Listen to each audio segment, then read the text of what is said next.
waiting for the timer to start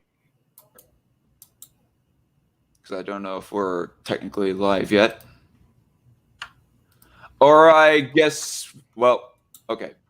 There it is. The timer is now started on my end. But anyway, what is up, everybody? It has been a while since we have done a Strikeforce news stream, and I am glad to finally be back. As you can hear that little bit of echoing going on around me, that is mostly because I am moved into a new apartment. That's one of the big things as to what has been like keeping me from doing a whole lot of content creating, and particularly live streaming. Like, I have been trying to keep up and like more or less, for lack of better wording, pacify my audience with some of the edited content, but been kind of lacking on the live streams. But here we are now. And if you guys hear the thumping, that's neighbors coming down the stairs. But anyway, so finally, we have back with ourselves after long last, Cory. Say hi, Cory. Hello, hello. How's everyone doing? Yep. So glad to have Cory with us because originally he said that he was gonna kind of be phasing out of politics, but just now off air, Cory, I guess, sort of changed his mind, said that he might come back on this podcast every now and again. Correct me if I'm wrong on that, Cory. Yep, that is true. I do want to start the phase out of it, but I'm a man of my word, and I told you, I don't know if you remember this, told you a little while ago that I said I'll make more appearances on your show, and I think I owe you some appearances, so I'm not going to do it anytime soon now. It's all right. I mean, you at least have participated more times than Sir Conservatarian when he was still on YouTube. Have you heard of Sir Conservatarian? Nah. No? Oh. Well, he was a friend of some other ANCAPs. Marianne and Kappa Kitty was, in particular, was a friend of him, and so was Rational Outlaw for that matter. And now he kind of went off because he has some other private endeavors, and now he's no longer on the podcast. But yeah, he only, out of my entire time of doing this podcast, he's only participated once. Freaking once. So you at least got him beat by one, dude. Hey, that's good to hear. Plus, there was the Strikeforce discussion stream that you one time participated in. That wasn't a news stream; that was a discussion stream, so it's a little bit different. But okay. In the live chat right now, JC Armitage says, "I'd make a Cory in the house joke, but I'm above that." Nah, JK, of course I make that joke. JC knows that Cory's life is the only thing that matters, though. So yeah. Exactly. I mean, Cory is like, in my opinion, the best character of That's So Raven, but I digress. Whatever happened to Sircon anyways? I don't know if you would fully like me to tell even vaguely what the details is of why he left the internet, JC, so I'm not going to tell that right here, right now. But anyway, and speaking of rare guests that ever come on the news streams, Aspie is with us. Say hi, Aspie. Hi, everybody. How you doing? Aspie here, and yeah, I don't come in these streams very often, so it's very nice to be here. Was good. Glad to have you on here anyways.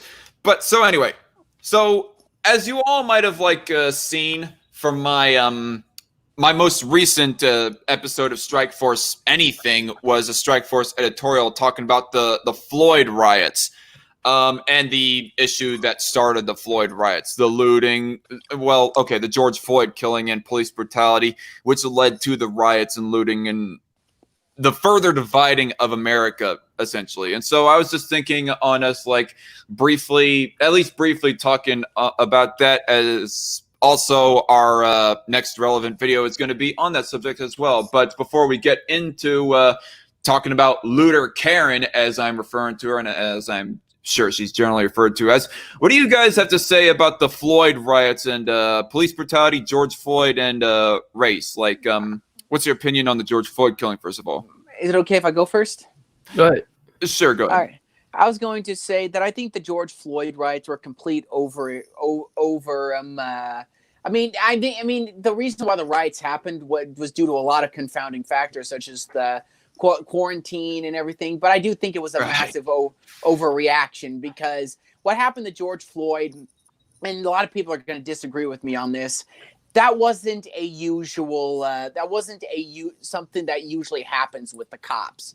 What usually happen that is a complete unique scenario. I mean, but yes, police brutality is a problem in America, but do I think it's like this gigantic problem, which is I don't think it's something that's so big that we need to destroy the entire police department. There do needs to be some reforms, but when it comes to race in America, I don't really think that it's stuff like this. It's usually black leaders and people within the what I would call the Fox civil rights movement using this this really sort of unique circumstance to sort of push their own agenda.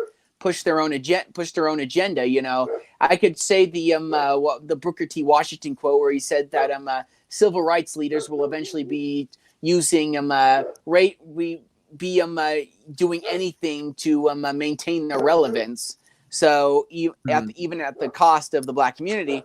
But I digress. I think that it was just largely a massive overreaction. I do think that that rioting was not the smartest way of going about this.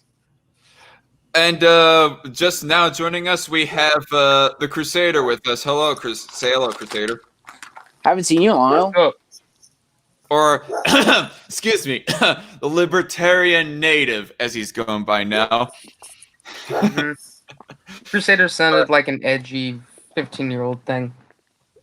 It sounded like that. It sounded like an edgy 15-year-old that just discovered white supremacy.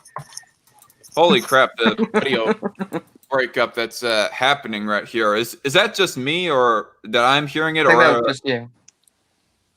Okay. Well, I don't know. But anyway, so to move on to the next person, I also have my own little bit of commentary about the Floyd riots. But what's your opinion about the Floyd riots and the killing of George Floyd, Cory?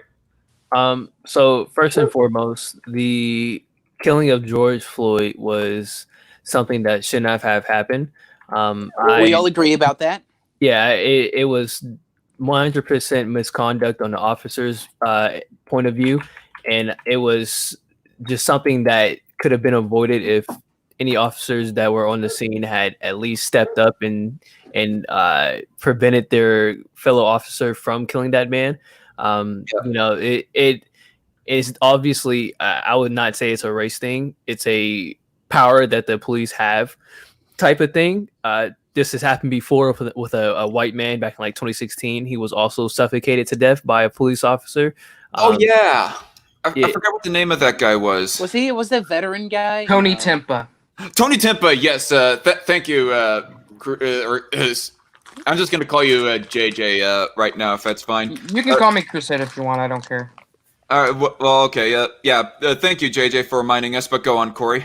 You know, him being, you know, this is just when it comes to the regulations and rules that police officers have when they have to conduct their arrest and their investigations, they have to have a better way of going about it than putting your knee directly on someone's neck or directly on someone's chest. That is not how you do that. I don't even need a training to know that's not how you subdue somebody without killing them. Right.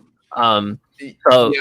I mean, he was already handcuffed at the time, so I do not see how it was necessary to put neck on him. The only very rare exception, I mean, even then I would question if it was really necessary. The only thing that I would say that's somewhat acceptable is if he was being like very, very exceptionally violent. And the most that Floyd was doing was he was just nudging them and like fell on the ground, intentionally or not, to somewhat resist arrest. I read that he felt. Wait, that did not warrant him being like choked out with a knee. Go on, Aspie. I was going to say that I remembered that the reason why he fell on the ground maybe was because he said he was claustrophobic and that he was having pretty much a panic attack about going into the police car. I did not read up about that little fact. I forgot where I read that, but it may have been a news story, it may not have been, but it was just something which I read. I would have to double check that. So anyway, either way, did he fall? I don't know if he tripped or why he fell down. But that's what I think I read. Now, as far as George Floyd himself, as Aircraft Sparky in the chat kind of implies, the character of George Floyd, like he might have overall not been that good of a guy, but it was still like at the moment. I mean, what was he being arrested for? He was just being arrested for a counterfeit $20 bill that he used to make a purchase. I mean, despite whatever past history he had, in the current circumstance of that, he did not deserve death. Yeah, that doesn't justify killing somebody. Honestly, you could if George Floyd was in the middle, because the officers most likely didn't know his past. If you're in that moment, like you said, you're not going to be like, "Whoa, I wonder what this man's past is like," and oh wow, he was a bad person. Let me just murder him. That's not how that works, honestly. But even let's say George Floyd, his death, right? It caused a lot of people to come up in uproar because he wasn't the only person that was killed. We had the Ahmaud case that happened.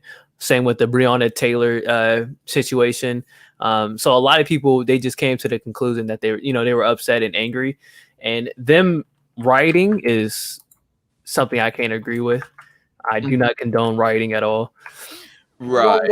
I do want Writing is foolish. I do want to say, like, very quickly, just that I do slightly disagree with what Cory said a little bit earlier. Like, Cory, you said earlier that you don't think that race was involved. Well, I don't think that race is involved typically with the police. I do not believe the police or America to be generally racist. But in this single anecdote, I think there might be suspicion enough to think that maybe Derek Chauvin was a little bit of a racist, and thus that's why he had a little bit of cold blood in handling of George Floyd. Because as the article that I read, I can't remember what exactly the name of it was, but it's featured on my Strike Force editorial titled the Floyd Riots, by the way, y'all. Go check that out if you want to see it. But anyway, basically, he did not feel so comfortable about being around black people. Latino people, he was fine with that, funnily enough. I mean, but black people, no, he wasn't so comfortable about them, like guarding the nights at the clubs of when that it be like majority African American and so forth. So it kind of there might be a suspicion that might be racism. What, Aspie? There might have been a specific. I don't know. Judging from that, there may have been a chance that he may have. It's kind of strange that somebody wouldn't mind Latinos but would be scared of black people. There might be a specific reason why, like maybe something happened in his childhood or something. Well, because Latinos typically, they can be looked at, because if we want to look deep into it racially, Latinos, a lot of them are mixed race, or a lot of them are part Spanish, part European, part Native. So to him, that could be like, well, they got white blood in them. So, or like my grandfather, he didn't like Puerto Ricans. I don't know why. He just didn't. But he was okay with like somebody from Dominican Republic or somebody from like Mexico or any place like that. But he just specifically didn't like Puerto Rico. I don't know why. It was just sort of there's a specific reason why, like, you'd think if somebody was racist, they would hate, pretty much all races except their own. But to be okay with most groups and to just have a sort of dislike or should I say distrust of one group is in my eyes sort of strange. Yeah. I agree. JJ, was there anything that you wanted to say about Floyd killing that we haven't said, or the riots and so forth?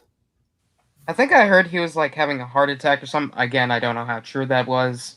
But either way, it was unjustified what Derek Chauvin did.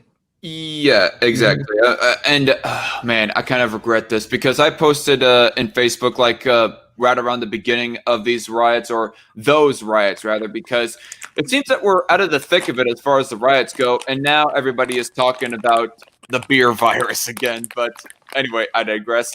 But way back when the riots were first starting up, I had I had stupidly shared an article talking about his medical conditions. Well, no, that wasn't the stupid thing on my part. Sharing the article was fine, but I was commentating about if this is true, then it kind of changes the narrative or whatever, the circumstance of the arrest entirely. And in all reality, and with further thought and further comment from my friends on Facebook, I was all like, okay, yeah, it didn't hardly change anything. Never mind. Sorry.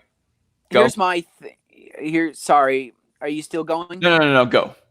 I was going to say that but while the drugs may not change the circumstances of what happened to him, I do think there is a chance that it could change how the court proceedings will go. Like, here's the thing: does he deserve second-degree murder? Most likely, but I do fear that they might.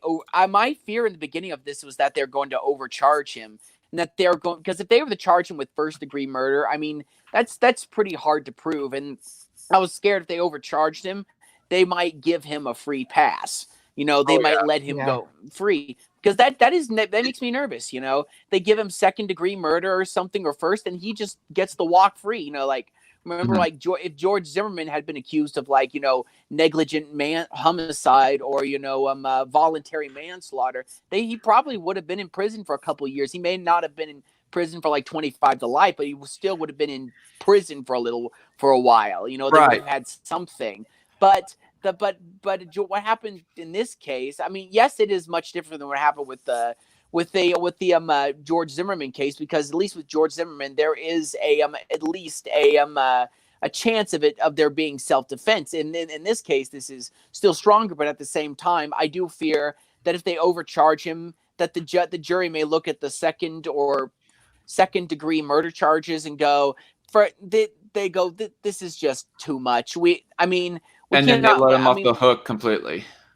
Exactly. That's because when you look when you're in the law, because when you're talking about the legal system, you got to think with your logic. You can't think with your emotions. Yeah, I think that's something that has to be like reformed, along with DC versus Warren being overruled, and well, that's the main thing. Oh, qualitative immunity. That was the second thing I was trying to think of. That ought to be repealed, I believe, as well, or at least how it stands exactly. Anyways, like, police officers shouldn't just get off scot-free without any suing or legal action against a cop for misconduct from the citizen. But there's like the third thing as well. The whole thing about the processing of these crimes. Like, I believe that it shouldn't be that they just get let off completely scot-free because they get overcharged. I think that there should be like further investigating and further court rulings, as far if we have to like downgrade the ruling, you know, the crime that's being charged, well, then have it be downgraded, not have them let off scot-free entirely. That's something that's a bit dumb. And I had heard that little factoid from PSA Sitch, by the way, just to kind of shill about PSA Sitch. I mean, he's more of a centristy YouTuber. Like, check out his podcast, PSA Sitch Undaily. And I learned it from his episode talking about the Floyd riots, about how basically if they get overcharged and it's proven that their charge is not warranted, that they get off scot-free. That is stupid. And again, I think it should be repealed the way that is handled. Go on. Well, here. Oh, me? No, yeah. Go on, SB. I was going to say that while on the good side, they did charge him also with second-degree manslaughter, and there's a good chance that if the murder charge doesn't stick, that'll stick. But even if they do give him with the second-degree manslaughter charge, people will still consider this a miscarriage of justice, and they will riot again. Imagine if he got off scot-free. That would pretty much the riots that we saw in Ferguson, after Baltimore, even after what happened with George Floyd, directly after that, the riots that would happen after him getting off would make the riots that actually did happen pale in comparison to what the riots that could possibly happen. Yeah, exactly. I can recall my parents saying that at this point, they are really thinking about that there might be a civil war in this country. I mean, not Yeah. anytime soon, but maybe sometime soon. Maybe in the next like 5 to 10 years. I mean, it could possibly happen, but I don't know how it would happen because, of course, we're not split alongside North and South. I mean, Yeah. it's kind of confused how a war would happen in the modern context of North America. It would be the Midwestern and Southern states versus the Northeastern New England and Pacific Coast states is how it would be. Well, here's the thing: all the Mhm. county, if you go to California, all the counties that are blue are just the ones on the coast. If you go inland California, it's all red. You would have Yeah, North California. You would have West California splitting off from East California, or East California splitting off from West California, I guess more specifically. And West California would join the more leftward side of the United States, and East California would join the more right-leaning side of the United States in such a civil war. But I don't want to be talking about or theorizing that much about civil wars. And I shilled PSA Sitch, and I guess it's only fair for me to go ahead and shill as well. Don the Pleb of Plebeian Media. The Plebeian Media is the name of the channel. He's been talking a whole lot more about the possibility of there being a civil war, etc. And so, yeah, if you want to hear somebody talk more about and predicting the possibility of civil war, then go watch his streams. But I don't think that I'm much of the person to be talking about that. What was I gonna ask? What would you guys say about the overall issue of police? Like, what has this issue made you think about police and race issues as of recently? I'll let somebody else go first. I want to get my thoughts together. Yeah. Plus, you've talked plenty, Aspie. It's let someone else have a turn. All right. Anyway. No, that wasn't meant to be condescending. It was meant to be more sarcastically funny. But anyway, JJ, Cory. For me, police, I just believe I want them to be less militarized. Right. I also want police to have less privileges given to them, loaded to them. I also want them to be treated with more of the same level of treatment that you would give like a security officer at like a mall. I don't want police being able to do certain things to citizens, like no knock raids. I guess that's the fourth thing that I should have said. Repeal no knock raids, no knock warrants.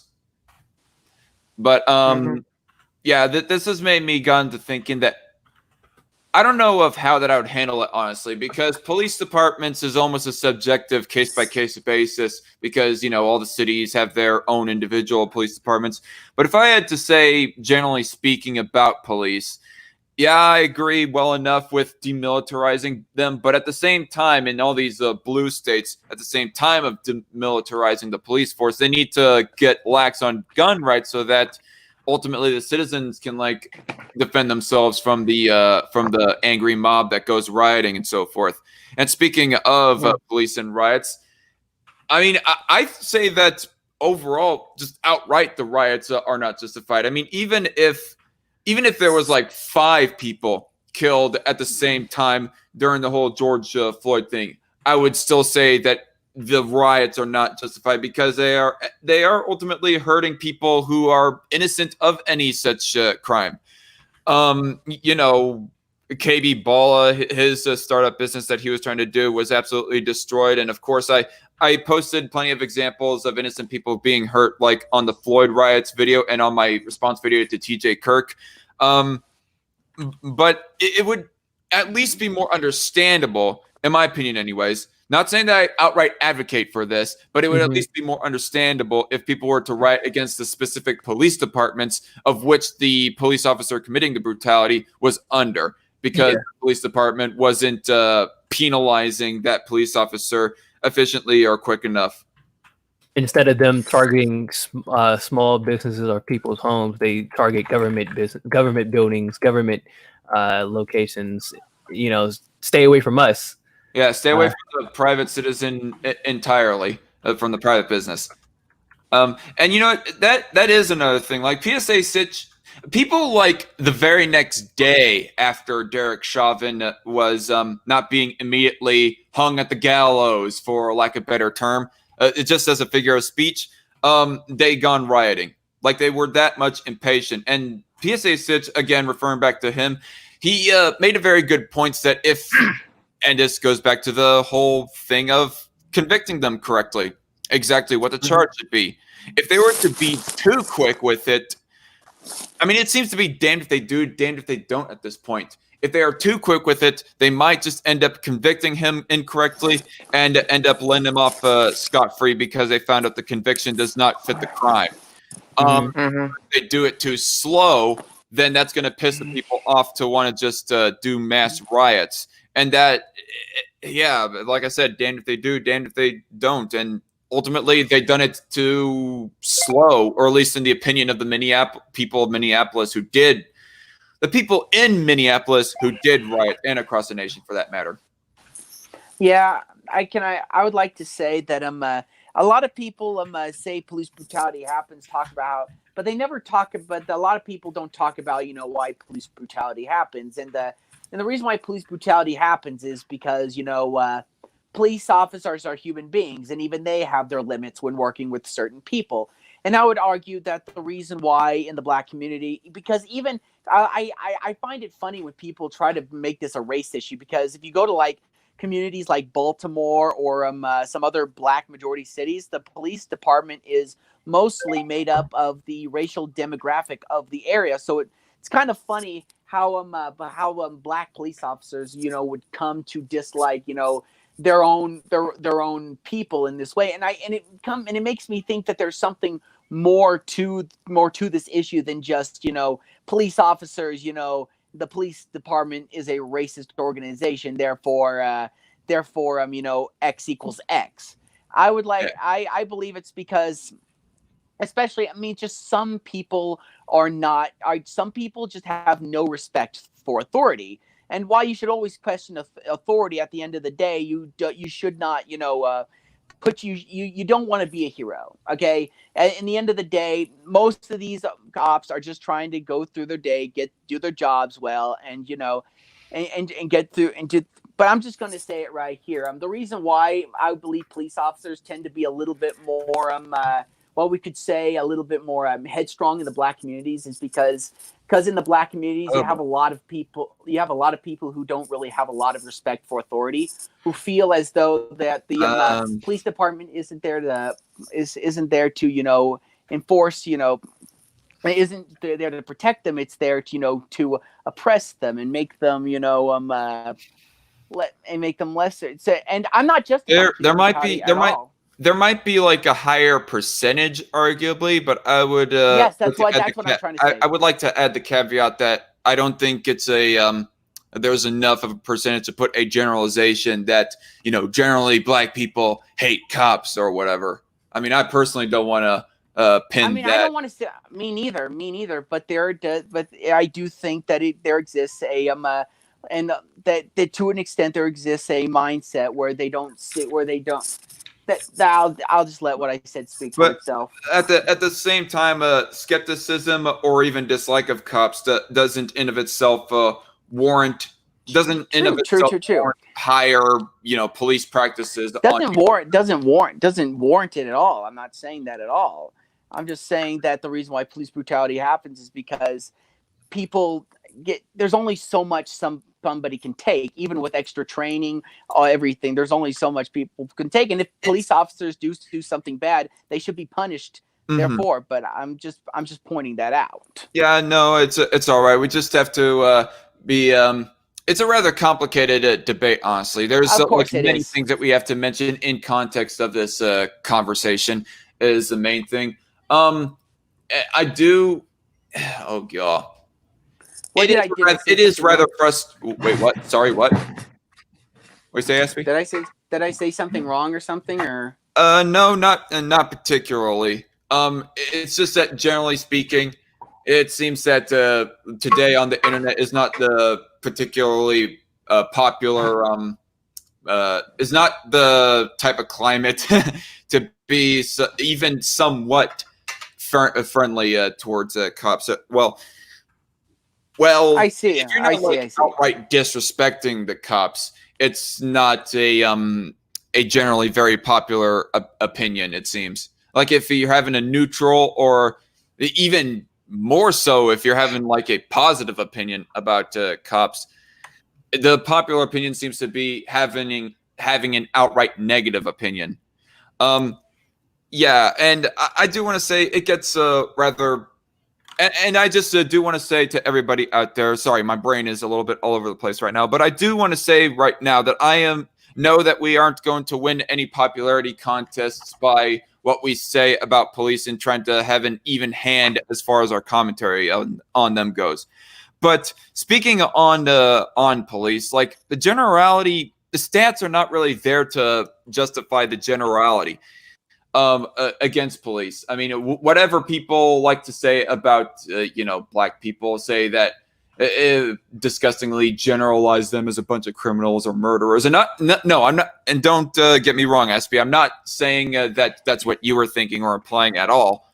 But for all the people out there that do, there's not like the stats for generalizing, because in my personal opinion, the only way that you can somewhat justify a generalization is if there's a majority of people in that group that fits that generalization, but even then I would still, like, if there's a set dogma and a system of belief.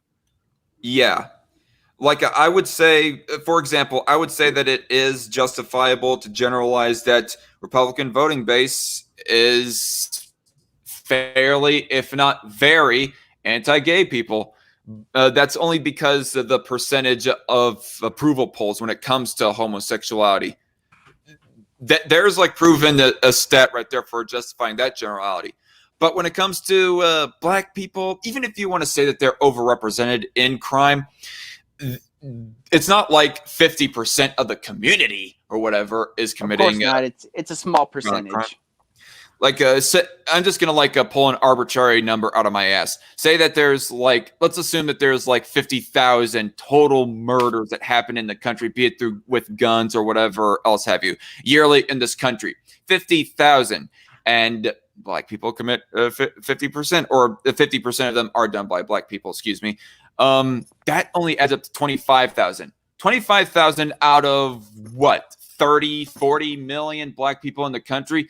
Mm-hmm. That those two numbers are so far apart from each other that you can in no ways justify such a disgusting generalization to say, oh yeah, generally black people are a bunch of homicidal maniacs or whatever, or even thieves or whatever else kind of crime that you want to pin to them or any racial group within America. But on the flip side, when it comes to police, not the majority of them. The majority of them are not going to be committing some heinous case of police brutality. Like, the majority of them are going to pull over somebody for a speeding ticket. Yeah, but that I don't think warrants enough to be saying that cops are immoral pieces of crap. And even if you were like ACAB and shit.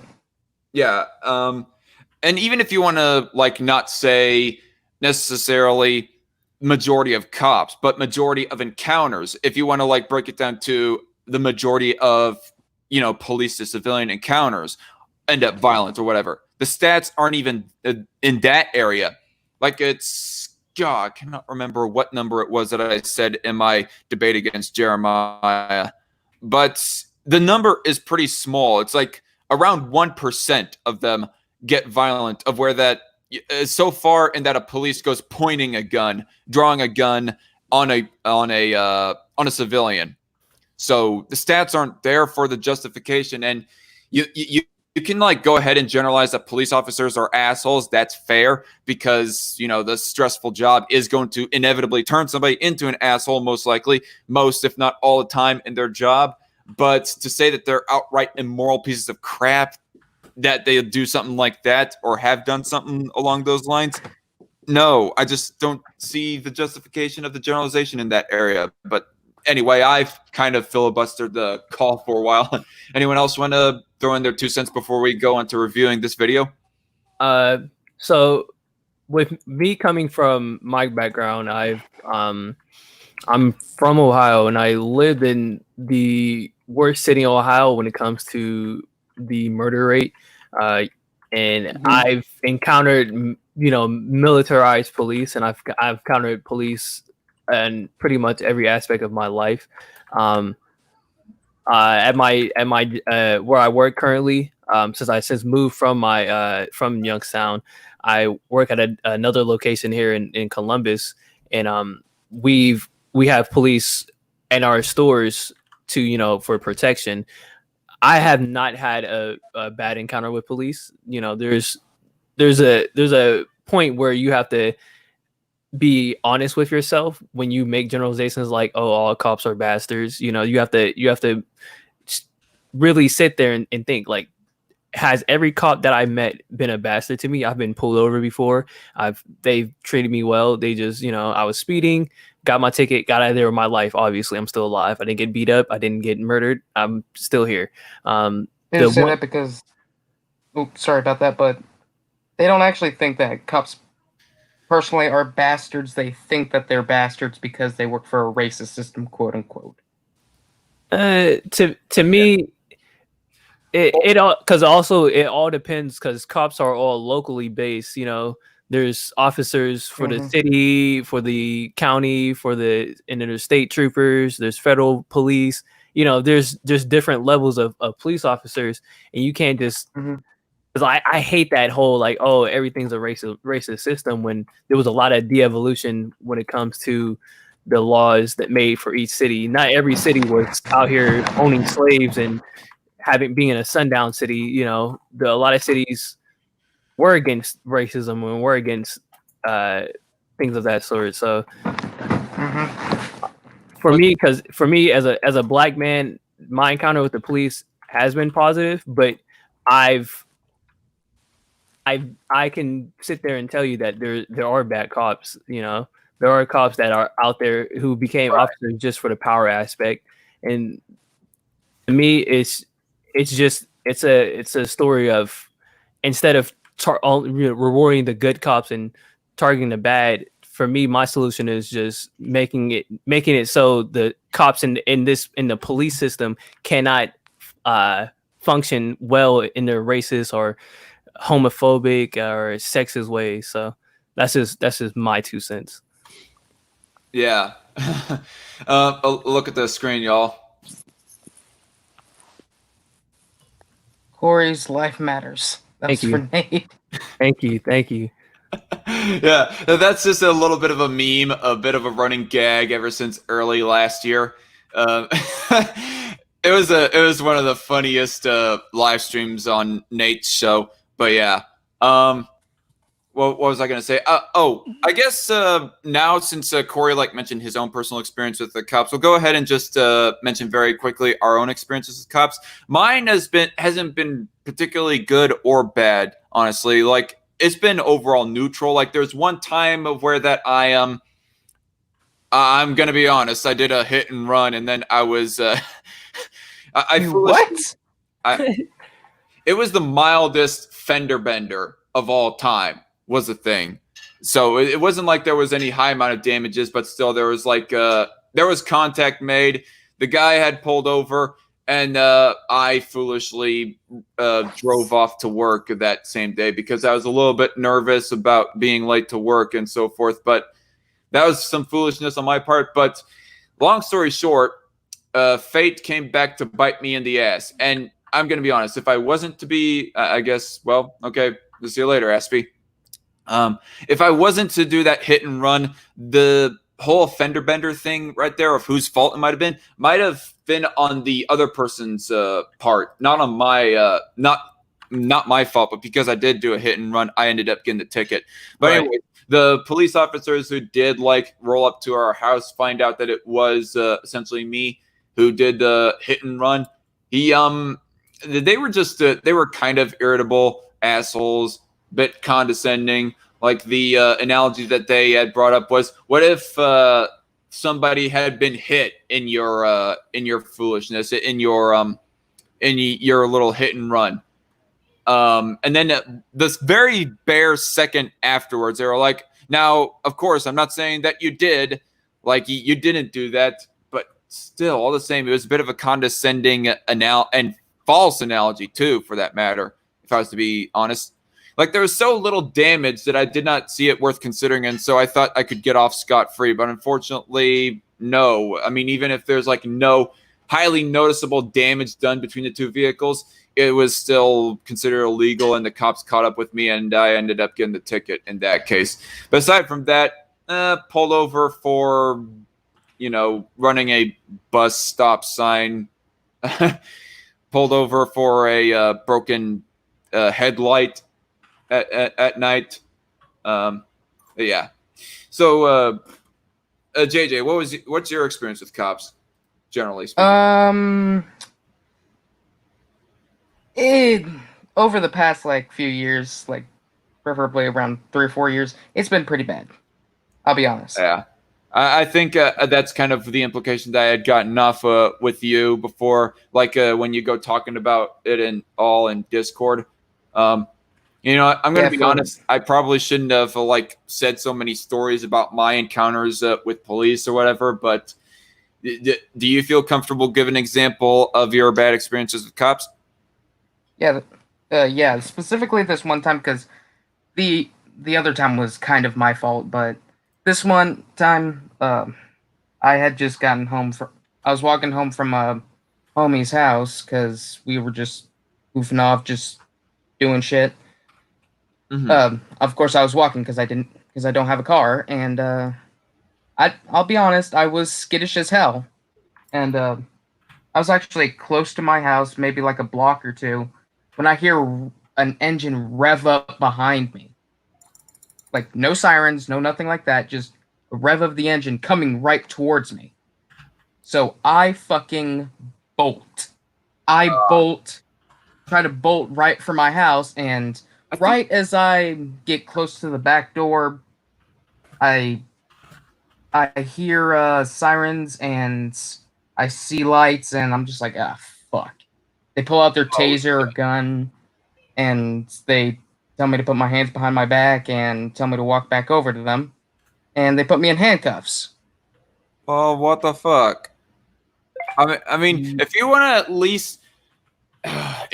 least not make yourself come off as a common criminal, might be a good idea to turn on your lights. But now, no, those cops are being assholes, being shitbags with you. And actually, now that you mentioned this story, I think I do remember you saying it one time. Quite a while back, saying.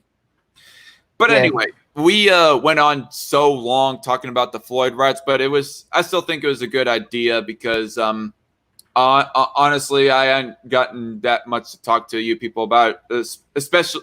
What do you mean by you people? I was just about to ask that too.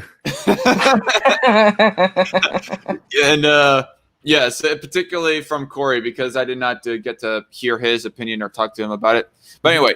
Are we ready to go reviewing this, guys? Yep. Might as well. Also, Black Lives Matter. Yes. Yes, they do. And honestly, I do want to give full disclosure here, people. I am tired of the whole all lives matter versus Black Lives Matter semantics debate that goes on back and forth. If somebody is in legitimate good faith, or at least I suspect in legitimately good faith, saying Black Lives Matter, I'm not going to be an antagonistic asshole or whiny little snowflake and be all all lives matter, because honestly, like the example of Cory right here. And I also had one of my coworkers in the beginning of June saying Black Lives Matter. I did not go correcting either of these two, like an asshole saying all lives matter, because I know in good faith that they are just trying to say that Black lives matter, or at least should matter equally to all other races. They aren't saying Black lives matter only or Black lives matter more, in the same way that I would suspect a Black nationalist or Black supremacist or Hebrew Israelite, whatever else the fuck have you, would kind of imply with their saying of Black lives matter. And you already know where my roots came from. I was, at one point a self-identified Black socialist. I was advocating for ethno states and things of that sort. So you already know. So, wait. Would you say that you are a Black nationalist socialist. Yes, sir. I would say that. They They like to entrap. Cory was a black Nazi. Cancel him, everybody. Cancel him. Yes, sir. Listen, they like to get them. They like to talk to the young 14-year-olds, the young impressionable 14-year-olds, and put things into their ear and trick them into because they literally fault the Nazi playbook and getting the youth involved. So Yeah. Yep. So, but I am no longer of that sort. I love everybody. Everyone's my brothers and sisters. I'm a peaceful person now. Cool. Were you about to say something, JJ? I personally would say all Black Lives Matter rather than just Black Lives Matter. All Black Lives Matter. My thing is, I don't get why. Minus the pedophiles and the degenerates. I don't get why they're competing like organizations, if you would call them, or movements. Like if they're all both are good, why are we competing against each other? Who cares? I think the main because that's the problem. They're not. I think the main thing is because the Black Lives Matter movement and organizations that fall under the Black Lives Matter movement have been appropriated not just to fight for, Black people to get equal rights or whatever, even though people would argue that Black people already do have equal rights. But, they go on about the institutional racism and all that stuff. But I digress. But aside from the whole institutional racism and race side of things, I think the biggest reason as to why that they are competing organizations is because Black Lives Matter is for gun control, whereas most of the All Lives Matter crowd is pro-gun rights, generally speaking anyways. I forgot about that. I mean, Black Guns Matter. That's all I wanted to say. Black Guns Matter. Yeah, right. Also, single-payer healthcare, reparations. Despite whatever everybody likes to think about race relations in the country, reparations not only has some social implications, but some economic implications at the same time. Affirmative action and, all that other stuff. The policy positions that Black Lives Matter and All Lives Matter are going to disagree with each other on. So that's probably the biggest reason why they're fighting. And that's the biggest reason why I cannot get behind the general Black Lives Matter movement is because of all the stuff that isn't explicitly and exclusively about race. But anyway. Yep.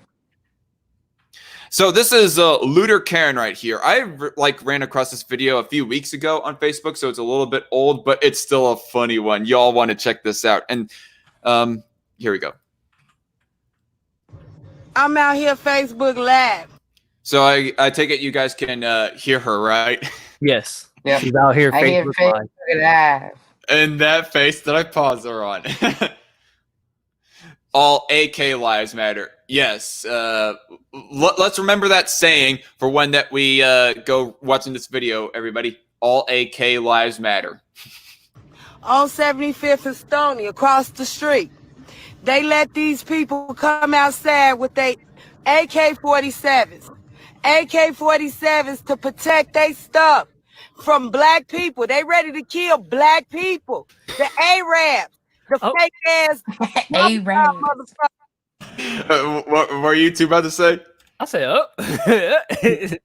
of course she says Arabs and Arabs. I hate that. I hate when people say Arabs. It makes me cringe. Arabs instead of Arabs. Yeah. Arabs. Like the air you breathe and say abs like a six-pack. Another thing that makes me cringe is when people say blacks. I hate that. Oh, that makes me cringe. Yeah, they're like, the blacks. I'm like, please stop, please. Oh, jeez. Like you sound like a fucking white nationalist, motherfucker. I'm just talking about the blacks. I'm like, oh no, sir. All right. This gets more golden as we go along, people. I ended up busting a gut as it was getting more stupid. Because they got M16s, AK with they peoples out here. Everything, y'all. Look at this shit. They got motherfucking AKs out here. And I'm going to get my cousin that's a police officer right now and ask him, are they legally able to carry these motherfucking guns like this? Yeah, it's called the Second Amendment, bitch. Fucking Karen. Yeah. Being a Karen. How dare you be prejudiced against olive-skinned people? or at least if he's being accurate. Anyways, I mean, I don't even know if these people are Arabs because it's kind of hard to tell from afar. But I digress. They could just be American. Can I just say something? Sorry if earlier I sounded like I was overgeneralizing. I can be clumsy with my words sometimes. It's fine. We totally understand, SB. I mean, after all, you could not get through to you that it's trans people, not transgenders, damn it. They're appropriating our name. That's a very old reference, by the way, folks. I'm going to be canceled. Ooh, canceling. Join the cancel party. Well, they can't cancel all of us. Fuck them. Fuck those people. Whatever. They can. Whatever. I'm not gonna get canceled. But anyways, irregardless of whether these people are white people or olive-skinned people, Arabs. Either way, it's pretty much a given in this country by the Constitution and by human rights that you be allowed to own a damn gun. If you obtained it legitimately. I need to know is they legal? Well, then read your fucking Constitution, dumbass. Shall not be infringed, ho. Oh man, she's a very bad hoe, very bad, dirty hoe. Able to carry these guns like this.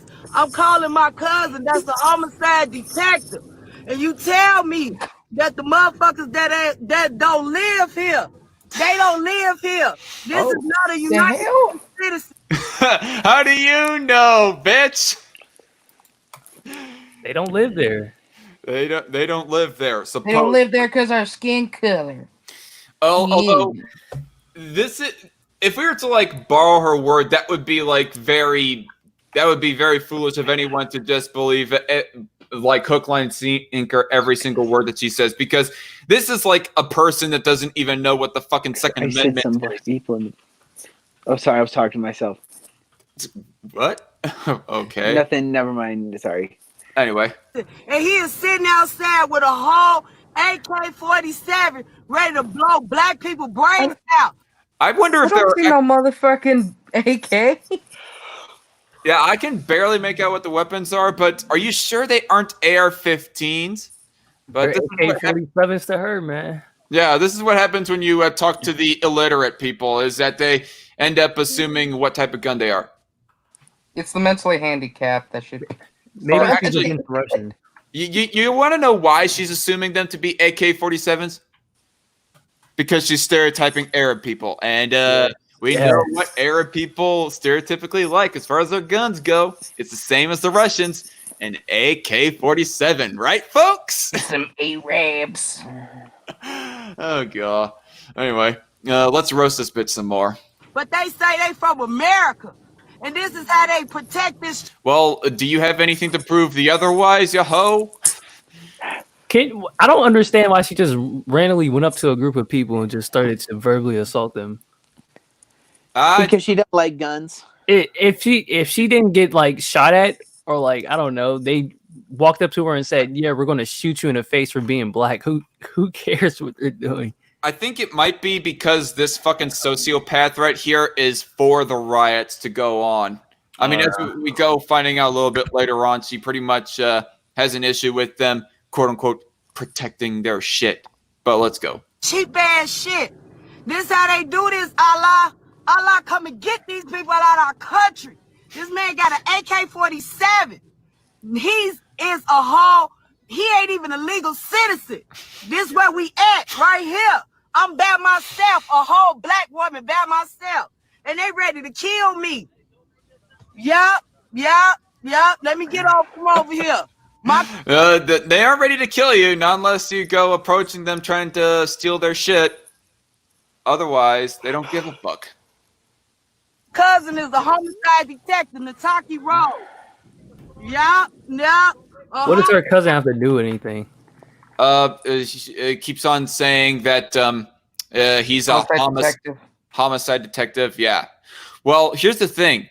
There ain't going to be any homicide to investigate if you just mind your own damn business.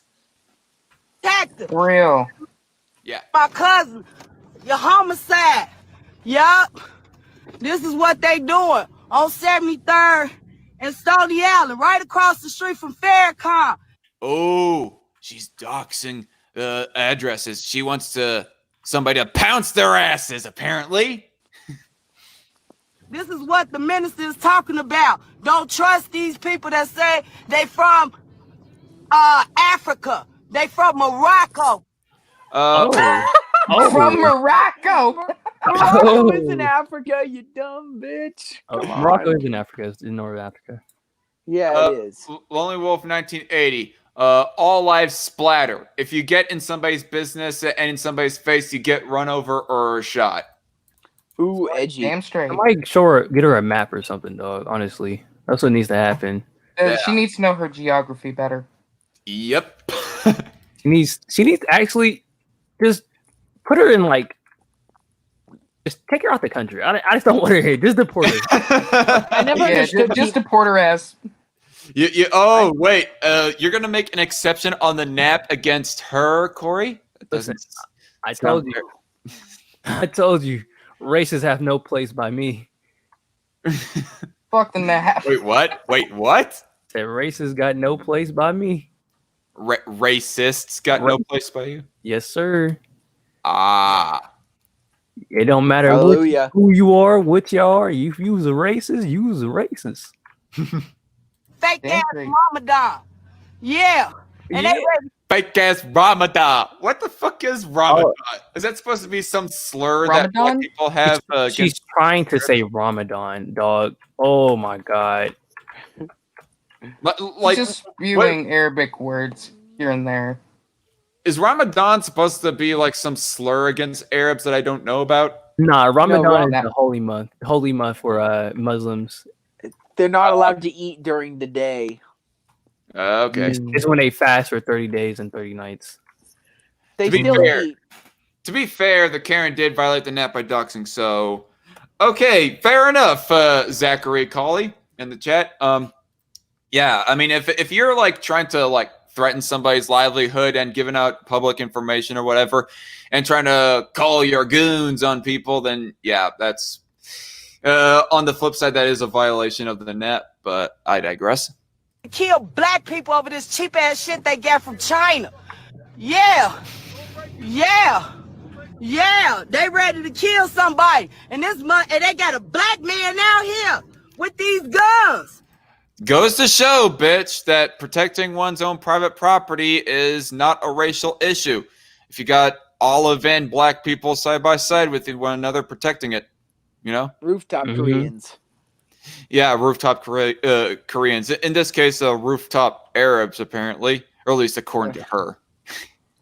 More like, I would probably say elephant top Arabs, because, you know, he's got to throw some more racial insensitivity in there.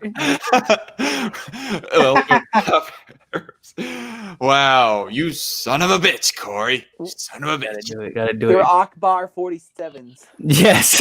Oh my god. I love it. Alua Akbar 47s. Exactly. I love it. Right.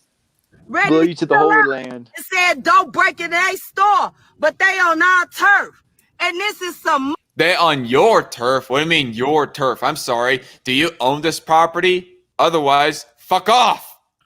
Motherfucking cheap ass China beauty supply, fake ass motherfucking Boost Mobile, fake ass shit.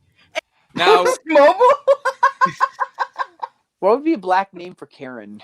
Keisha. Shaniqua?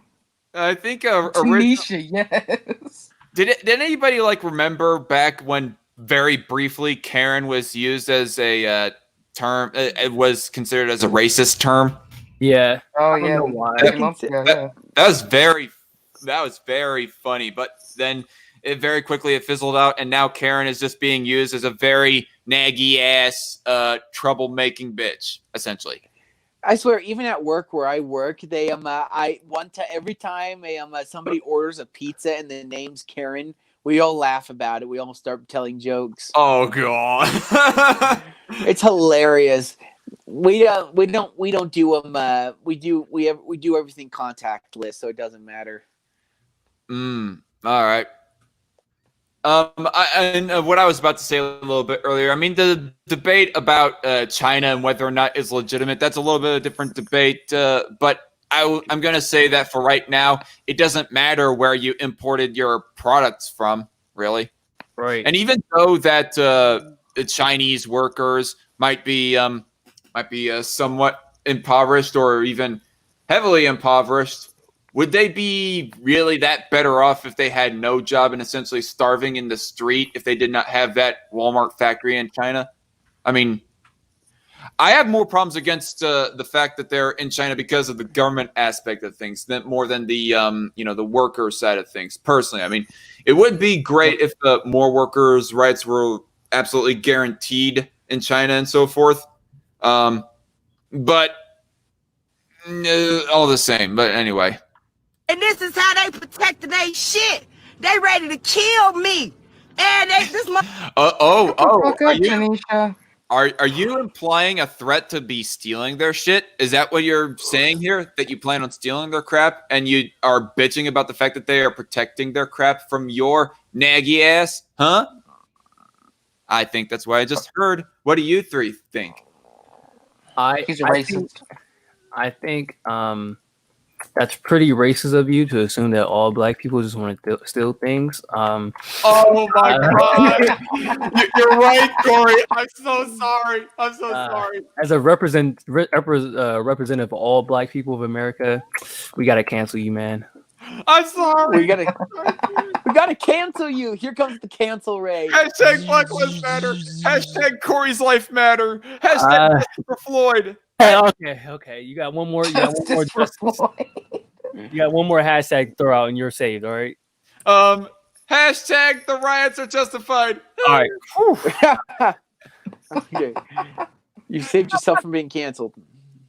Right. standing on the roof with a whole motherfucking AK-47.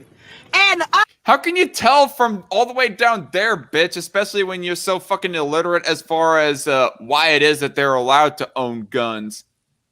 I mean, I have no reason to like trust your quote unquote knowledge as far as guns go. other motherfuckers over there. And I know Illinois, you don't have a license to conceal and carry. You don't. I guess this is like in Illinois. I'm going to guess. You said Illinois. Oh my gosh. Yeah, Illinois. Because there's an S at the end of Illinois. It's a silent S. I think it's a French name. But anyway, she's mentally handicapped. What do you expect? Yeah, the state does not allow closed or open carry. Wait, do they? I'm sure even in California you can get a CCW but you just got to sign about 1,000 papers. I know my mother got it. I think it's more of Chicago, the city of Chicago, that people go stating as far as the heavy ass gun control of Illinois. As far as the suburbs go, I mean, I hate to like bring this name up, but Cold of Ham goes talking about all the time as to how he has some variants of semi-automatic weaponry, those being like semi-auto rifles, including a AR-10, AR-15, and he freaking lives in the country or one of the smaller towns of Illinois. So that kind of tells me, and looking at this video right here, kind of tells me that outside of Chicago, guns are all right to own in Illinois. Yeah, 1 second, please. All right, We're going to go ahead and play it without Aspie because otherwise we're going to be Sorry, dinner's ready. It's all right. I got to get going too. Have a good one, Aspie. Oh man, Cory. Also, I know. I'm sorry. One more thing. One more thing before I leave. Thank you, SP. But I just have to go take care of something, sadly. It's all right. I understand. We all have our priorities, dude. Thank you for having me on. Much appreciated. I'll try to make it to as many as I can. Also, I would like to add that Woodrow Wilson is the worst person to ever live on Earth, and he's the reason why we have all these problems in the world. Thanks, Woodrow Wilson. You're forgetting about Mao Zedong, you doofus. No. Mao Zedong. No, I'm telling you, Woodrow Wilson is the one person that I would be happy to kill if I could go back in time. It saved the world a whole lot. Love you all. All right. Stay up. Thanks for joining, Cory. And also, I'm a real American. He does what he can for America. Yeah. All right. I don't know that reference and I don't know that song, but that's that, folks. And yes, I would like to give a big ass thank you for Cory coming on here. It's been quite amusing and entertaining and very thought provoking, the conversation we had earlier. But let's review this a little bit more. Don't! You don't have the license to conceal and carry. This is not Detroit. This is not a right to bear arms. These people got the black. Are you sure about that? Because as far as the examples that I know of, I would like to believe differently. I would have to actually research it, but the examples I hear of people in Illinois, I think otherwise, especially in versus your illiterate ass. Men out here ready to kill more black people if we decide to loot their store. They're not going to arbitrarily kill black people, you dumb bitch. They're going to only. I thought white women were bad. Yeah. Oh, yeah. Why do you think it is that I prefer black women, Pacific women, and Latino women? JJ? Well, Latinas are batshit, same with Native women. But hey, at least they're not gonna steal your shit. Like white women. Like white. White. Because, you know, they're the ones that go after the D1 athletes and, you know, false rape accusations. Anyway. Okay. Actually, I'm gonna get called racist. Actually, that is, now that I think about that, is kind of a, I mean, if we're to like talk about stereotypes, I more see white women than any other race of women making false rape allegations. Yeah, there's some truth to it. I mean, if people can like tell me otherwise, but as far as what I have witnessed, it seems that white women have more of that stigma than other races of women. But I digress. They ready to kill us, but bitch, we gonna come back, and you gotta have that gun all motherfucking day, cause you don't even know who I am. Some random piece of shit. That's all they're thinking you are. That's all I'm thinking They of. should just dropped on her head as a baby. Well, actually, it's not just some random piece of shit. You are an internet meme-worthy lol cow as well. Allah go burn this place, Allah. Burn them down, Allah. God. Look how they protected this material stuff, Allah. Burn them, burn them, burn them, Allah. Burn them, Allah. Burn them, Allah. Okay. I forgot about this little thing. I guess she's an Islamist herself of some sorts. I don't know. For all I know, I do not know all the different fringe types of sects of religion there are out there in the world, but I guess there's some sect of religion of, you know, primarily black people who like to call out Arabs, the more olive-skinned Arabs, say that they're like fake Muslims, fake Arabs or whatever. Be like, we're the true Arabs, you know, kind of the same way that the Hebrew Israelites are with white Jewish people. Are like, oh, they're not Jewish. We're the real Hebrews. We're the real Jews, and so forth. So for all I know, she could be like something like that. But if that is a real sect of Muslim right there, you know, basically the Muslim version of Hebrew Israelites, well then, I guess that's a thing. But I don't know for absolute certain. All I just know is that she is like maniacally, fanatically praying to Allah to burn, you know, these people's businesses. Imagine if it was like a white Christian saying, burn these N-words businesses down or something like that. Yeah, we would never hear the end of it. Exactly.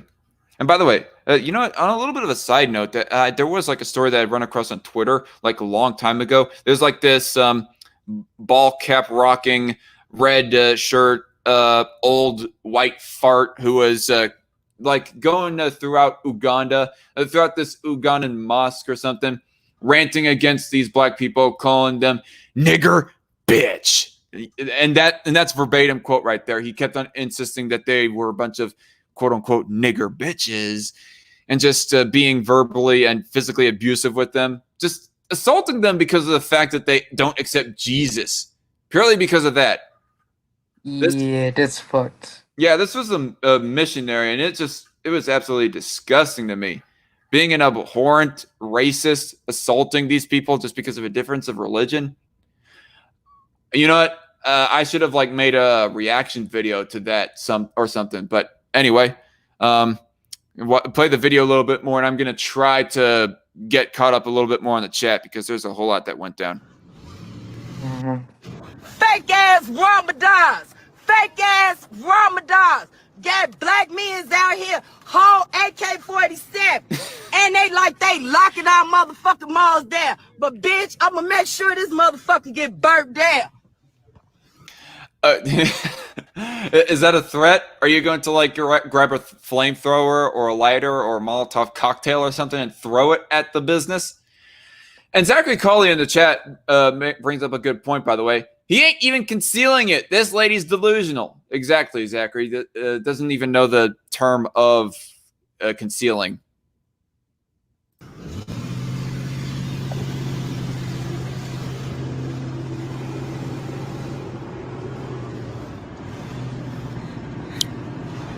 You see how they can be in our community? They aren't even doing No, I can see how you can be in your community. Damn-o. Exactly. With your ugly ass face and all. Like, I think that's the problem here that we have. She has such a She has the face of a bulldog. Yeah. You racist. JJ, you racist. But anyway, like really, this is the pinnacle example of somebody with a rotten personality. Their looks reflecting their rotten personality. You get a rotten personality, it's going to rot away your physical looks. Don't stick your dick in crazy, people. And don't stick your dick in retarded either. Yeah, exactly. And never mind, I'm not going to go there. The motherfucking police said, Sean, all you motherfuckers, where y'all at? You know what? This is kind of funny here because she's like basically sympathizing with the riots, or at least giving off implications of sympathizing with the riots. Yeah. And doesn't she know what the riots are all about? It's over George Floyd and police brutality. She is gonna like call the police to, you know, it just seems kind of ironic that she'd be like relying on the police to do some action when she is likely critical or even hateful of police at the same time. It's stupid. But a black man walk with a motherfucking AK-47, y'all turn him down. But these motherfucking Arabs get the... Did you not hear your own self a little bit earlier? You were mentioning it yourself that there was a black guy with an AK-47 alongside the quote-unquote Arabs with AK-47s as well. So it's not like it's a really that much of a racialized issue. You're just making it that yourself. Like, it's not much of a racialized issue as far as gun ownership goes, particularly in this anecdotal example. Come and motherfucking get that AK-47. They get this motherfucking do that AK-47. And they so busy motherfucking guarding this bullshit. But you know what? What are they supposed to do then? Are they not supposed to protect their own possessions from people who look to steal it? I mean, make the argument. Well, okay. But then again, I don't know if I want to hear the argument because it's probably just going to be her like creating a million assertions and, you know, insults and smears and so forth. Nothing of substance. These motherfuckers get to carry an AK-47. Y'all let the Arabs down there hold an AK-47. They got AK-47s down there protecting their stuff. I'm talking. They got AK-47s. They got AK-47s. Do I really give a shit? Does anybody give a shit? They're just AK-47s. She's acting like that they are actively plotting something just because they possess the guns themselves. I mean, I don't know. My head hurts. She's making my head hurt. To the Chicago police, because I want to know, can Arabs that don't... The Chicago police.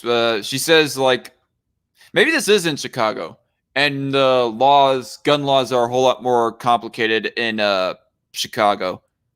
I'm not sure, but it's something that we'll actually have to read up on. But of course, I'm not going to rely on her word for hardly jack shit. Just having a laugh here, folks, mostly is what we're doing. But also going to be talking about the news later. But for right now, enjoy the show. Don't have no motherfucking citizenship. Can they carry... Where's your proof? AK-47s to protect their shit that came from China. And I'm talking to CPD right now. She's acting as if AK-47s are just in China. I don't think that's necessarily what she's saying. She's having a problem that they are protecting their stuff that was imported from China, like the T-Mobile store and other stuff like that. That makes more sense. Yeah. But look at this. This is funny. If you guys are gonna listen a little bit later, there's something. There's another piece of irony that goes on later. But anyway, carry it. They down the street protecting their shit. They right here. No, I want to see them. I want you to go over there right now. Fuck that shit. I'm finna go. I want to lead you to where they at. Okay, let me. They got AK-47s. I want them arrested. If good folks say I'm talking about people that got guns right here across the street from the Nation Place, right here by Harold Chicken. Or do you know they standing out there with AK-47? Maybe they're respectful of people's gun rights. Holy crap. But by the way, Lonely Wolf, sorry, but I'm going to have to decline the request of joining because this is a podcast-specific show, these Strike Force news streams right here.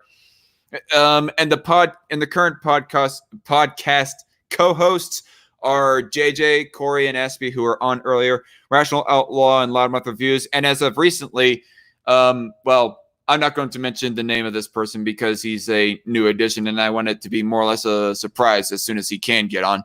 But anyway, yeah, those are all the co-hosts. They right here. This not their district. Well, can you call the police and ask the police to come right here? Because I want to know why these guys get to stand on their roof with AK-47s. Right here at the Boost Mobile. Why can't they is the question. I mean, the burden of proof is on you as to why can't they rather than why can they. On 73rd and Stony, right here in this mall. Right here in this mall. They right there. So, yeah, I'm talking to CPD right now, y'all. I'm going to see how long they going to let these motherfucking Arabs walk around here. And I'm talking to the police. They said this ain't their motherfucking district. But these motherfuckers standing on their motherfucking roof, G. They standing on the roof with a motherfucking AK-47.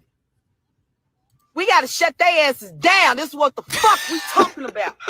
Y'all ain't going to do nothing. They gotta lead the revolution. Check. Lead the revolution, Karen. Go ahead. Keep raging. I feel your rage. Lead the revolution against the private property owners protecting their shit with guns. Oh, the horror! We need to rise up, y'all. Oh, dear God, they have guns. Whatever shall we do? They let the Arabs fucking these fake ass Ramadan motherfuckers. They don't know fake ass Ramadan. The looks on her face and the incoherent ranting from fake ass Ramadan. This is crazy. This is good. I was like laughing. He looks like a retarded pit bull. I swear to God. Oh, jeez. Get it outside. What the fuck is going on? I don't give a fuck about this George. George is insured. George on 75th, they got motherfucking insurance. You ain't, no. So if the Arabs can walk around with an AK motherfucking 47 and the police sitting here with me, they still ain't moved. Now who's scared? Who's scared? Who's scared? We're not. They're not. The only one who is scared is you. And you're just filtering out with this lol-cowing bullshit. Oh, God. Just the look on the Asian police officer lady's face throughout this whole thing. She's just all like, really? I have to put up with fuck it. you smoking, ho? Yeah, exactly. I mean, she all like, you want to complain about their AK-47s? Well, I want to complain about your weed of what you're possibly smoking. Should I do a search on you? Should I arrest you for that? And by the way, disclaimer, everybody, nobody is condoning the arrest of people just for mere drug possession. I'm just saying as a joke because, you know, police officers and drug war and all that shit. But anyway, the joke is no longer funny. Drug war. Who's scared? They scared. I came to get some assistance. I came and got help. I told you it was an AK-47 down the street.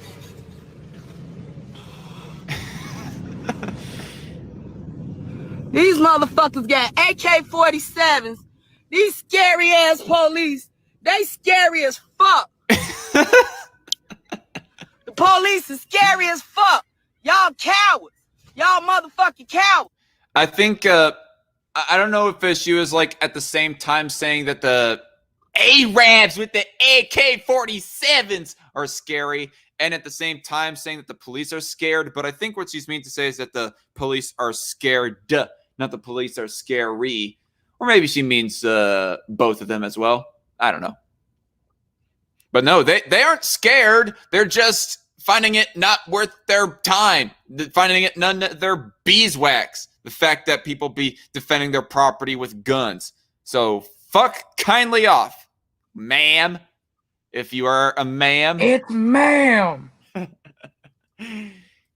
Y'all let these motherfucking Arabs motherfucking be out here with AK-47. Fuck that shit. Black Lives Matter, motherfucker. Fuck all that shit. And then the bitch gonna say this ain't they district. She gonna say this ain't they district.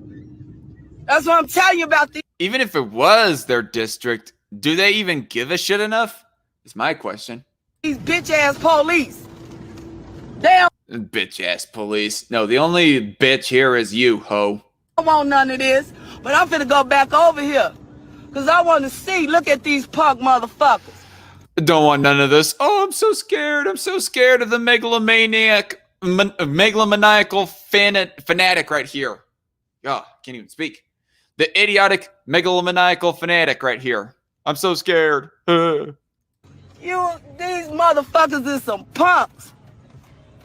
These motherfucking Arabs, bitch, you should be sitting up there giving that shit out. Y'all fake ass Ramadan motherfuckers. Y'all sitting up there talking about y'all from Africa. You not, bitch, you ain't from Africa. You stole the name Egypt, originally named Kemet. You stealing motherfuckers. Kemet. Fuck out our neighborhood. And you Korean motherfuckers, get the fuck out our neighborhood. Y'all let these motherfuckers.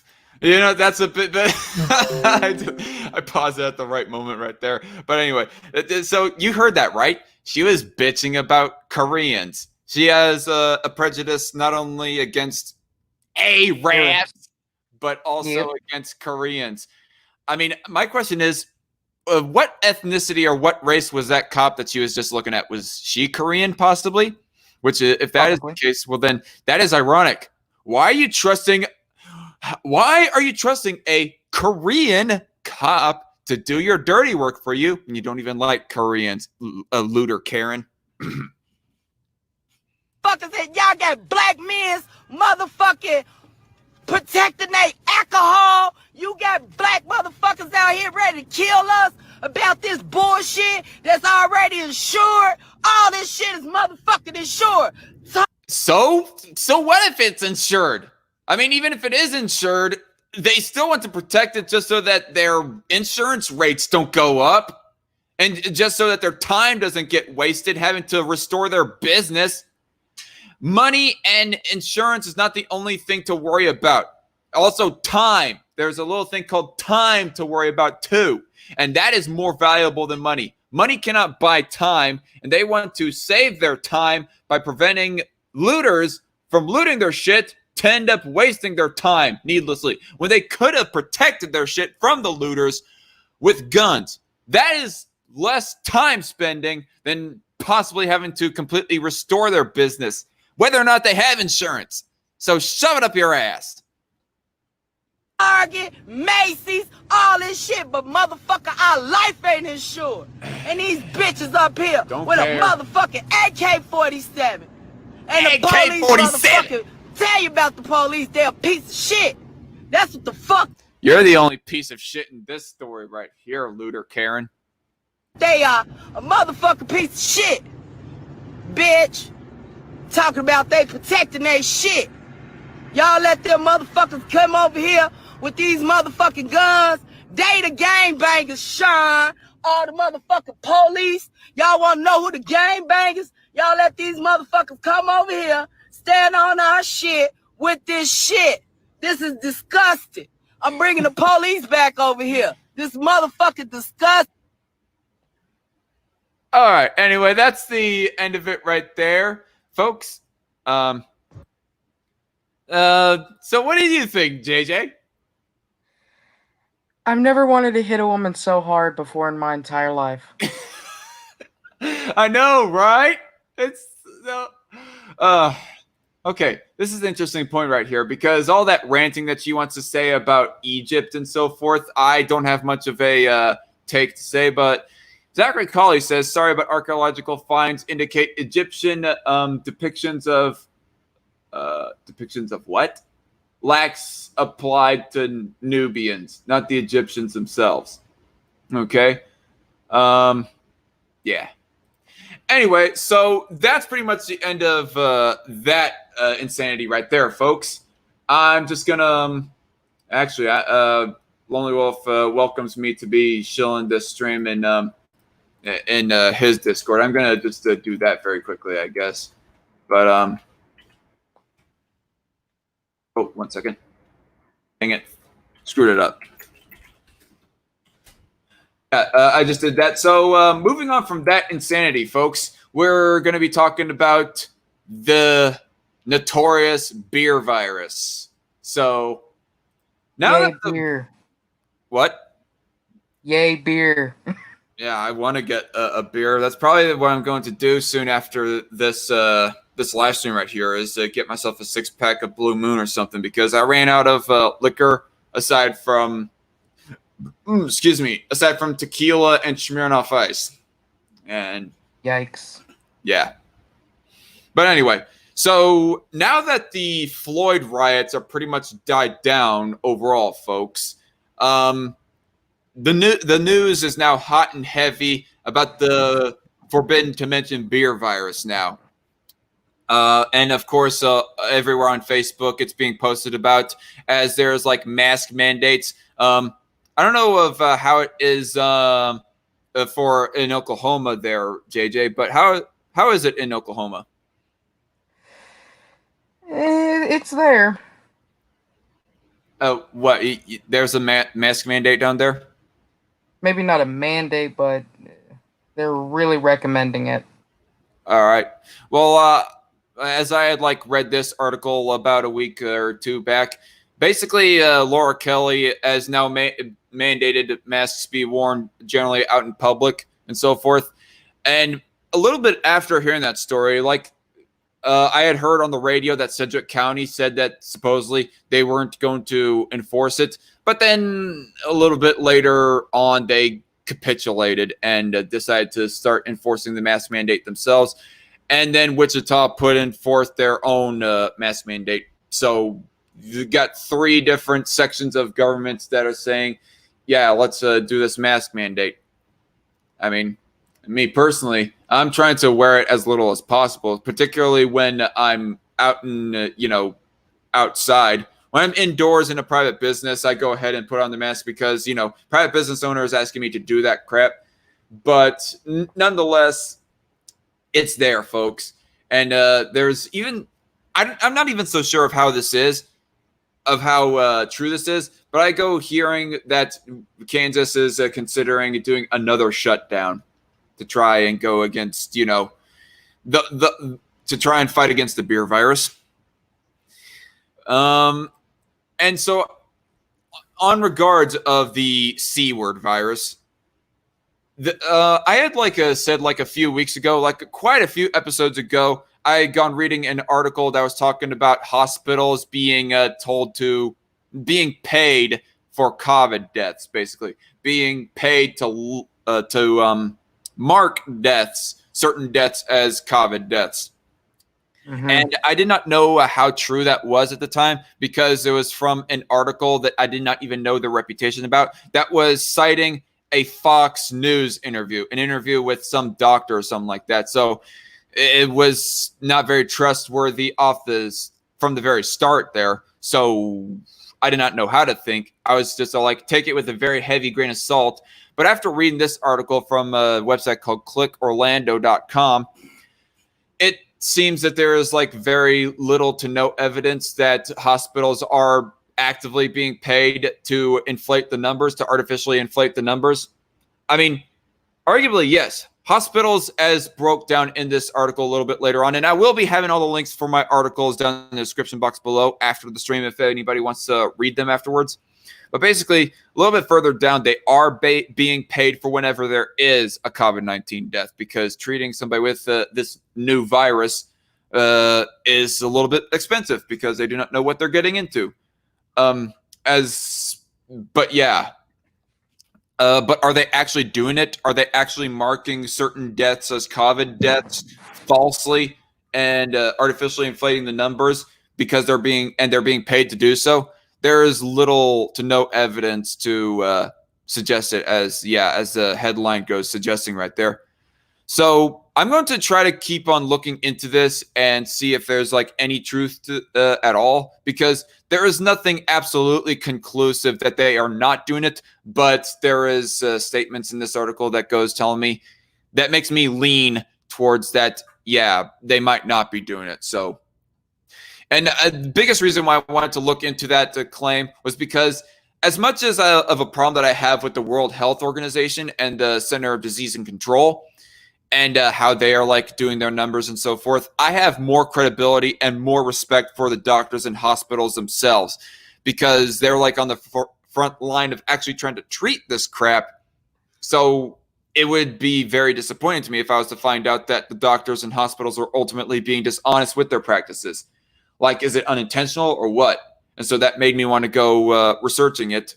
And here we are now as far as what we know. If anybody has any articles to suggest that maybe there is evidence that doctors and hospitals are artificially inflating the COVID numbers, well then go ahead, by all means, link said articles in my Discord server, preferably in the Strikeforce News or the Citation Needed channels.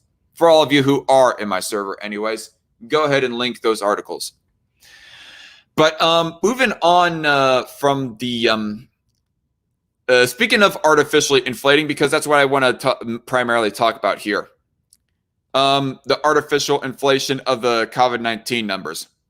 Verify. Contrary to social media claims, there's no evidence Arizona is double counting positive tests for coronavirus. So I gone pre-reading this article myself, and it seems pretty solid that overall Arizona is not really double counting their numbers, not artificially inflating. But it ain't so quite blanket and across the board, because El Paso, I wish I could remember the specific statement from who, but explained in this article by government officials that are hired and put in place to work on this crap about the beer virus. Basically, they are double counting. What is being shown is that they are taking two different types of tests. They're taking a nasal test and a saliva test on a single individual, I think it was a saliva test, anyways. But it was two different types of tests, is what I remember specifically. Two different types of tests for the beer virus. that they are taken on a single individual, and they're counting both those individual tests on the same individual as 2 cases of the beer virus. So that ends up artificially inflating the numbers, and it just makes me really question the data that we have so far as active cases of the beer virus in this country goes. And even worldwide, I mean, actually there was I wish I had set up the article right now, but there was like an article from Daily Mail, and I'll link that down below after we go off air. But basically the UK is found to be artificially inflating their beer virus numbers. But El Paso specifically, I do not know how widespread in Texas it is, but in El Paso, they are seemingly artificially inflating. And Virginia, they say that they are like beginning to double count. This is a little bit of an old article. So, yeah, May 4th, 2020. It's not that old. It's like fairly recent. But assuming that they have like fully gone through with this policy, the numbers in Virginia seem to be artificially inflated because of some foolishness on politicians and politicians telling them what doctors are to do exactly. Politicians, statisticians, bureaucrats, you know, that sort of thing. And continuing on talking about the ambiguity of the virus, this article from The Hill that I also had pre-read, the CDC acknowledges that they're mixing up the coronavirus testing data.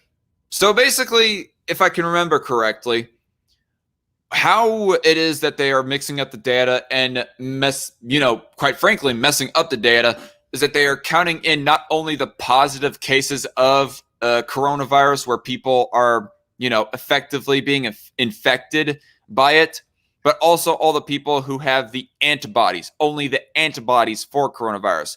In other words, there's some people in this country, there's a select group of people who have antibodies for coronavirus. And my layman's explanation on having antibodies for the coronavirus is that basically you have traces of it, but it ain't affecting you in any significant way to where it heavily affects you and makes you very noticeably sick. So basically you're shown to have, for the most part, for lack of better words, an immunity to it, even though you have the antibodies for it. So the whole people having antibodies but not really being heavily affected by COVID-19, that is a subject on its own right there. And that goes almost to show that the science behind COVID-19 doesn't seem, goes to show as a piece of evidence that COVID-19 might not be as infectious or deadly as people put it out to be. But even that aside, you're counting those people who aren't heavily affected in with the people who are heavily affected. It really adds to the ambiguity of this virus, and it just makes me question as to why we are doing these authoritarian measures from the government to try and combat the virus. A virus that we are not so clear on what exactly it does and how dangerous it is, and we are doing these brash measures to try and fight it that might not even be necessary in the first place. Until you can, even if it is super, super deadly, even if the COVID-19 is a super deadly, I am still on edge as to whether or not I want government getting involved. But to all the pro-lockdown people out there, and there are both people on the right and left. Well, not so much the right, but trust me, I have come across those people on the right who are at least sympathetic, if not outright for lockdown. To all pro-lockdown people out there, and I guess JJ got bored of my dialogue, but I understand. Sometimes I make myself cringe with my monologues. Nonetheless, though, to all the all the pro-lockdown people out there, if you want to even somewhat have a chance and a possibility to convert me to become somewhat sympathetic of the lockdown or even pro-lockdown myself, well, then give me some solid evidence, some solid facts as to how exactly this virus is so dangerous and what the effects of it are. And if it's proven to be deadly enough, then maybe I can become pro lockdown. But that is a big fat maybe. But even then, I might not be outright for it. But yeah, until then, though, you don't have that much of a case, at least against me anyways, and all my libertarian and conservative following as well. I guess my laptop wanted me to leave, says Crusader. It's all right, Crusader, or Libertarian Native. Hello, Metal Doomer in the chat. Glad that you could join us. Something here from Zachary Colley. Oh, but Dark, the same experts that gave BLM a free pass can be trusted, don't you know? Yeah, exactly. All the shutting down of protests. And you know what really upsets me about this whole lockdown issue is I actually have a friend. I'm obviously not going to mention their name, but I tried to ask them of what their opinion is on the protests. Like, should protests be shut down outright or should they not? And it almost seemed like that she was giving the implication to me that there should be an exception for BLM protests. Unironically. She wasn't giving me that straight of an answer, so I do not know for absolute certain. But this Facebook friend of mine, and I somewhat use the term friend loosely, sadly enough, but nonetheless, this friend of mine almost was giving off the implication, unironically, that there should be an exception, that maybe there ought to be an exception for BLM protesters, but gun rights and anti-lockdown protests, not so much. I wish they would have given a straight answer for me to know for certain, but unfortunately, that's not the world. That's not the situation right now.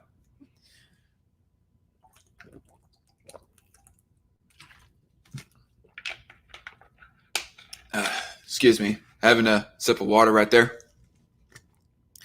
But anyway, moving on from the Floyd riots and Luther, Karen, and CDC and ambiguity of the Rona. Here we're moving on to an article from the Western Journal. I think I might have vaguely heard about this website. And they're somewhat kind of more or less biased towards the right, I guess. But we're going to at least take this with a grain of salt. I'd come across this on Facebook. As thousands of rioters go free, 2 black pro-life activists arrested outside Planned Parenthood. Yeah, because we cannot have protests out in public in the age of the Rona, y'all. Don't you know? How dare you be endangering yourselves and people, and supposedly people around you, by being out in public and practicing your free speech. We need to shelve the Constitution, don't you know? The message is clear. You are free to riot and destroy parts of New York City under the guise of protesting police brutality with very little fear of being apprehended, but you'd better not stand outside a place where unborn babies are killed and try to counsel pregnant women. The fact that 2 pro-life black women were arrested outside the Margaret Sanger pro-life black women. I'm already intrigued. Can somebody give me a phone number and I can talk to these? No. Anyway, chilling my jungle fever, though. We're arrested outside the Margaret Sanger Center. The Margaret Sanger Center Planned Parenthood in Manhattan on Saturday because they did not adhere to social distancing guidelines. Just illustrates how real this message is. Bevelyn Beatty and Edme Shavana's, how you pronounce that, whose arrests were caught on video, were summoned to appear in court and face charges of failing to disperse, according to Live Action News. We've been at that clinic for a while, standing for children's lives and bringing the gospel to these women because they need help just as well as the babies. And we feel COVID has been used strategically to push a bias against abolitionists, Beatty told Live Action. Yeah, well, abolitionists. Okay. I never heard the term abolitionist being used like in the abortion debate, but I guess that's a thing. I guess by these women's logic, I would be an abolitionist myself because I ultimately want to abolish abortion. I mean, it's a non-issue. I don't care if somebody wants to call me an abortion abolitionist. I just call myself pro-lifer, but, whatever. Meanwhile, thousands of rioters are around the country, including in New York City, are looting businesses, destroying property, and injuring innocent people, yet most of them answer to nobody. Let me check the date on this. June 3rd, 2020. So, yeah, this was like in the middle of the heat of the riots themselves. And, yeah, this is the very same hypocrisy that TJ Kirk was at least implying, if not outright saying, in his video on the riots. He was basically implying that it's okay for people to protest and even riot over police brutality and George Floyd, but people cannot go back to their normal practices within the economy. I don't know how he feels about general protesting. Like, does he want all protests outside of BLM protests to be, banned, to be shut down until the Rona is gone? I don't know for absolute certain, but he definitely doesn't want businesses to be open in the age of the Rona. So that only gives me the implication and logical conclusion that maybe possibly he wants all other all other protests that are not in the name of BLM and so forth to be shut down. The double standard and hypocrisy from authorities in the Big Apple is obvious. Untold thousands of people are protesting the senseless death of George Floyd, who died May 25th in Minneapolis after a police officer knelt on his neck for roughly 9 minutes during an arrest. The former cop has been fired and charged with murder in connection with what the medical examiner has ruled a homicide. Pretty much. At the very least, negligent manslaughter. But I would go on to assume that there was intent to kill on Chauvin's part, personally anyways. As a result, many demonstrators have protested peacefully against police brutality. Yeah, like here in Wichita, for example. And I think in Ogden, Utah as well. I had come across something very briefly from S-Man. Not going to talk about him in extent, but something from S-Man. He was like mentioning an example, I guess, of BLM protesters being peaceful in his hometown. And by the way, I'm not doxing. He has mentioned before his hometown, at least I recall anyways. But nonetheless, in Ogden, Utah, there are peaceful protests. And here in Wichita, there is the protests against police brutality have been peaceful as well. So there are obviously those.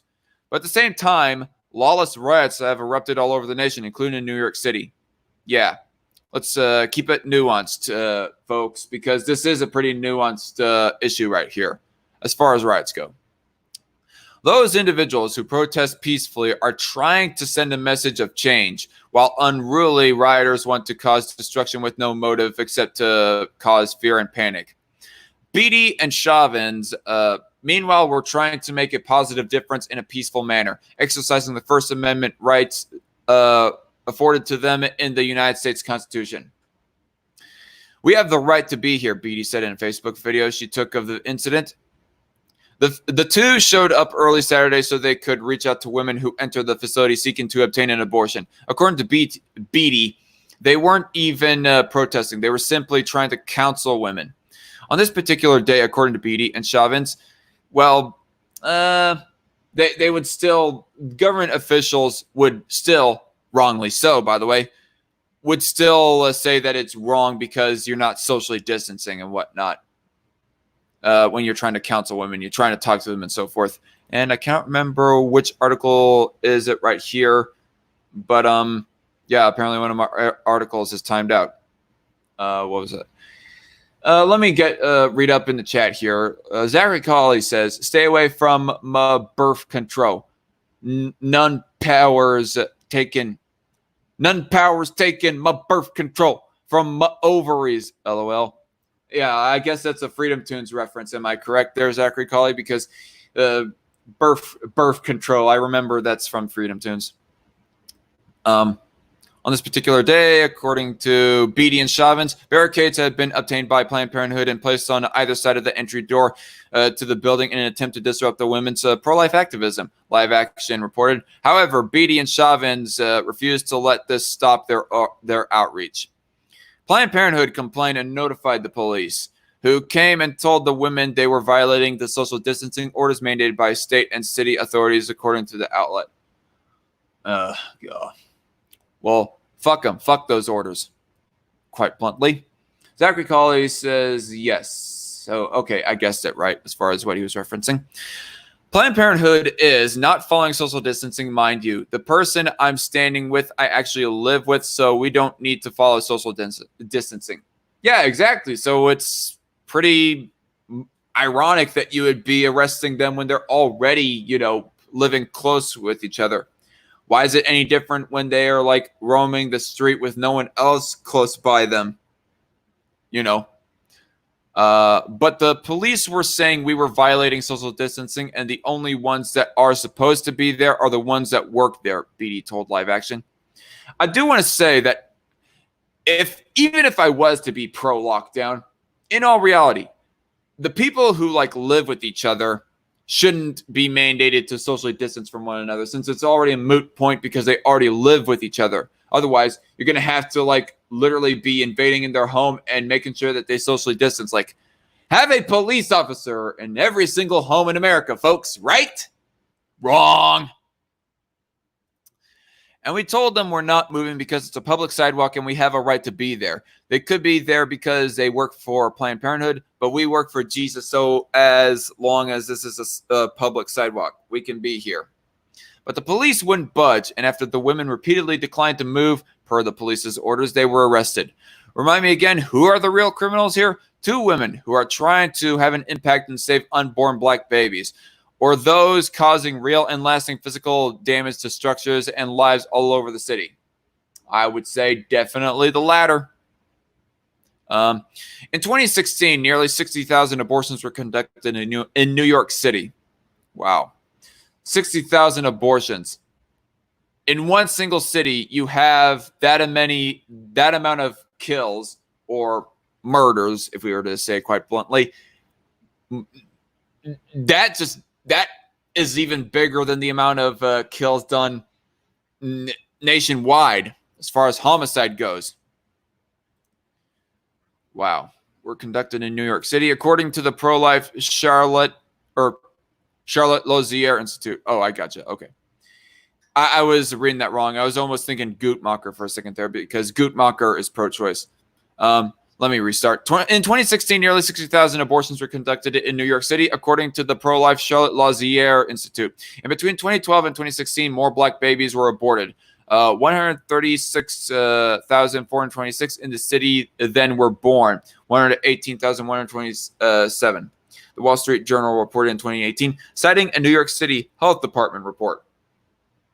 Shouldn't the city's residents be outraged by those chilling statistics? People are burning down the city, in most cases with no repercussions, while 2 black women were arrested for trying to stop the murder of black babies. New York State Governor Andrew Cuomo and New York City Mayor Bill de Blasio's policies lack leadership and equal enforcement and have sent a message to all New Yorkers. Go ahead and freely destroy property, but we will arrest you if you try to save lives. All right. So out of that article, I do want to say that since it's 2 black women that were arrested, somebody can possibly be all it's probably because more the fact that they're black, whatever, that was part of the motive that played as to why that they were arrested. Even if that were true, though, there's still all the black people who are protesting in the riots as well. So even if there was a racial narrative, there's not only that, there's also a bias against anti-abortionists, against pro-lifers, and for looters. I mean, if you're black and a pro-lifer, then you get arrested. But if you're black and a looter, if you're a black looter, that's totally peachy keen. Anyway.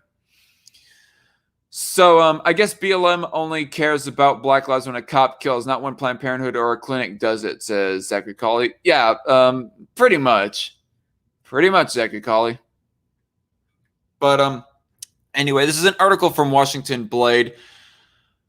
And I had heard about this story vaguely on Facebook a few weeks ago, so I'm a little bit late getting to this, but still going to read it to inform ourselves. Trump administration to Supreme Court. Let adoption agencies reject LGBTQ families. Now, obviously, that is a little harsh wording right there. But in all honesty, if these are privately owned adoption agencies, then I pretty much agree with the Trump administration that they should be allowed to deny service to LGBT folks. Not saying that they should. In fact, I think more adoptions from LGBT people would ultimately help in the long run as compared to just leaving the kids in the foster care system. What's the word I'm looking for? Indefinitely. Leaving them in the foster care system indefinitely or until they become an adult. In the latest example, the Trump administration seeking to enable legal discrimination against LGBTQ people. Okay, so I've never read this article before, but I'm almost already getting kind of leftward vibes, but that's me being assumptuous, so let's move on. The Justice Department is calling on the U.S. Supreme Court to allow religious-affiliated adoption agencies to refuse child placement into LGBTQ homes. In a 35-page brief, U.S. Solicitor General Noel Francisco and other Justice Department attorneys maintain the city of Philadelphia has impermissibly discriminated against religious exercise under the First Amendment, by requiring Catholic social services to abide by a contract requiring LGBTQ non-discrimination practices in child placement. I mean, I'm already getting the implication that they are like privately owned, privately ran because, Catholic social services. I mean, if it goes against irregardless if it goes against their religion or not, I still think they should be given the right. But if it goes against their religious beliefs, the whole issue of homosexuality, then that's more reasoning as to why that they would do it outside of just flat out homosexual hate, hate towards homosexuals. But that's another debate in of itself. What was I going to read? To abide by next paragraph. Governmental action tainted by hostility to religion fails strict scrutiny almost by definition, the brief says. This court has never recognized even a legitimate governmental interest, much less a compelling one, that justifies hostility toward religion. The U.S. government isn't a party to the case, known as Fulton v. City of Philadelphia, so the brief is completely voluntary. In justifying the brief before the Supreme Court, the filing makes the case the Justice Department has a compelling interest to intervene. How much longer does this article go on? I'm just wondering. Okay, not too long, so let's keep going. This case concerns the application of the free exercise clause of the First Amendment to the City of Philadelphia's termination of a contract allowing Catholic social services to help place children in the city with foster parents, on the basis of Catholic social services' unwillingness to endorse same-sex couples as foster parents, the brief says. The United States has a substantial interest in the preservation of the free exercise of religion. It also has a substantial interest in the enforcement of rules prohibiting discrimination by government contractors. Let me reread that. The United States has a substantial interest in the preservation of the free exercise of religion. It also has a substantial interest in the enforcement of rules prohibiting discrimination by government contractors. Okay, so basically they're playing both sides. They're saying, allow the private organizers to discriminate, but at the same time, we see and should prevent discrimination from government contractors, as they put it, or government employees in general, I guess. And I do agree that government employees should not be discriminating on basis of race or homosexuality. I agree with that. And I do want to just add like the little bit of criticism. This brief right here from the Trump administration is focusing mainly on people of religious persuasion. I personally, if I was like in office, I would like not just be focusing on the religious side of things. I think all people of all stripes, religious or non-religious, hateful or not, should be allowed to, deny service for whatever damn reason that they please. And that's what I would focus on. But unfortunately, that's not what they're doing right here. And so it just gets them rather in some heat with the atheists and other communities like that. That reminds me, can you DM the Matthew Vines vid? Can you DM the Matthew Vines vid you sometimes recommend? Oh, okay. I got you, Zach. That's what Zachary Colley says in the chat here. And by the way, Zach, we're going to have to sometime arrange a Strikeforce discussion stream, I guess, talking about religion. Because recently on Discord, I have had some conversations with JJ and other folks. saying essentially disagreements with me in the area that I don't really think that it's a sin to be practicing homosexuality. But I'm kind of guessing that, Zach, you kind of think opposite of me, that you do think it is ultimately a sin. And that's kind of what JJ thinks, and I would assume that's what Metal Minister thinks as well, for that matter. So we're going to definitely have to have a Strike Force discussion stream to talk about this, to talk about Christianity in general, and what is the correct compass that Christians should hold according to the Bible. What is the correct moral compass that we should be holding, and also witnessing and preaching to people.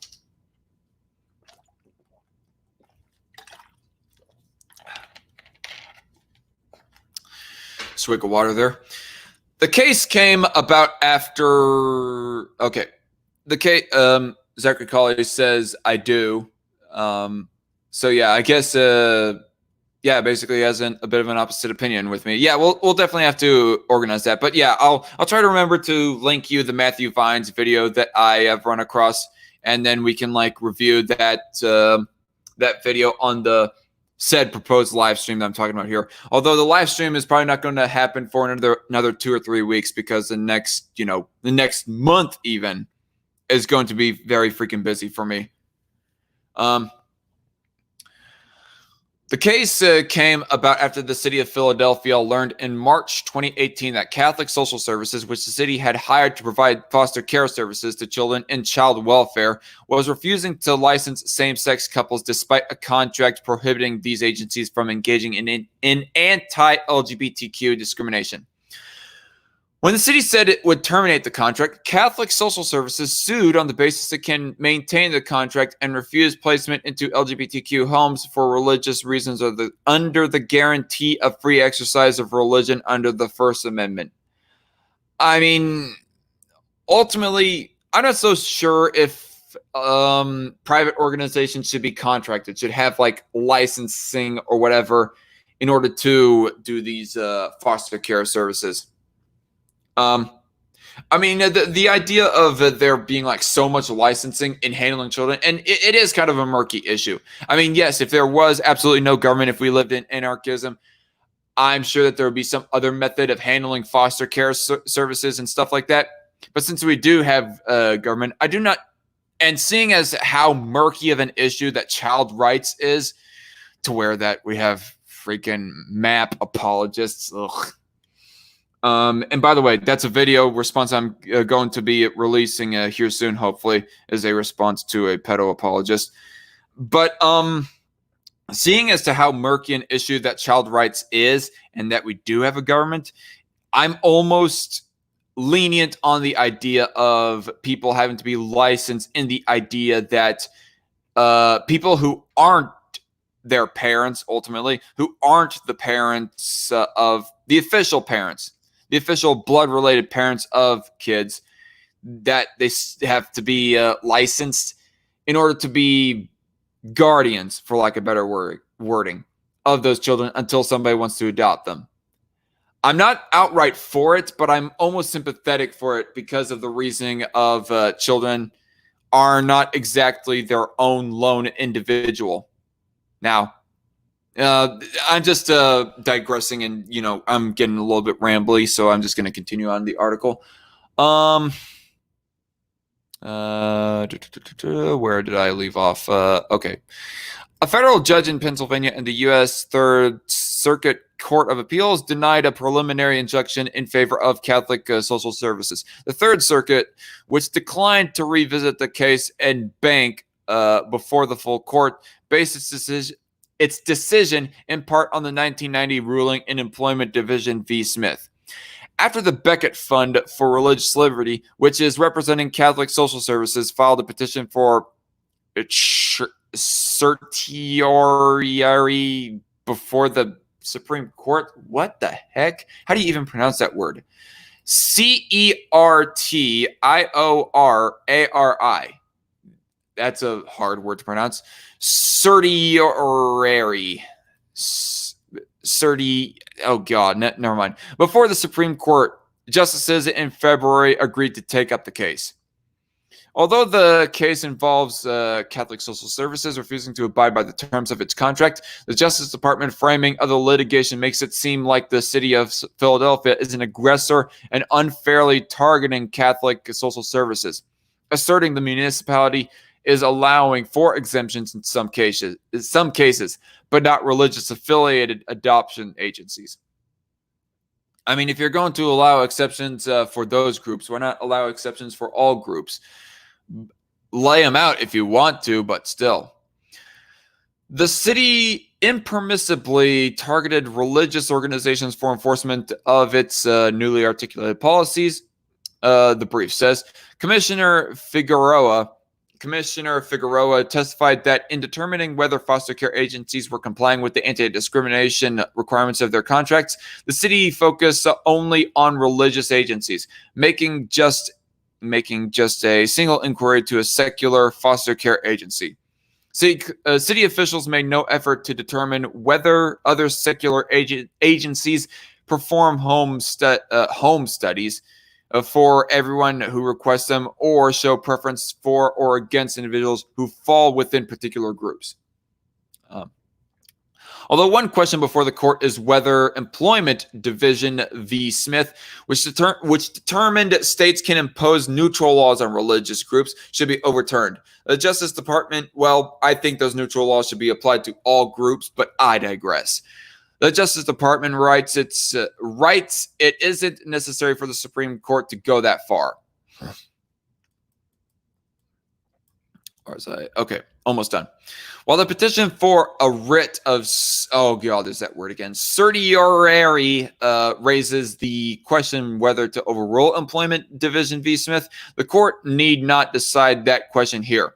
The brief says, even under Smith, governmental actions that substantially burden religious exercise are subject to strict scrutiny unless they are carried out under neutral and generally applicable laws, free from hostility towards religious beliefs. Philadelphia's actions do not satisfy those requirements. The brief also makes heavy use of the Supreme Court's decision in the Masterpiece Cake Shop case. Yeah, of course it does, because Masterpiece Cake Shop is a very iconic case right there. All the way back to Progressive Voice commentating on it.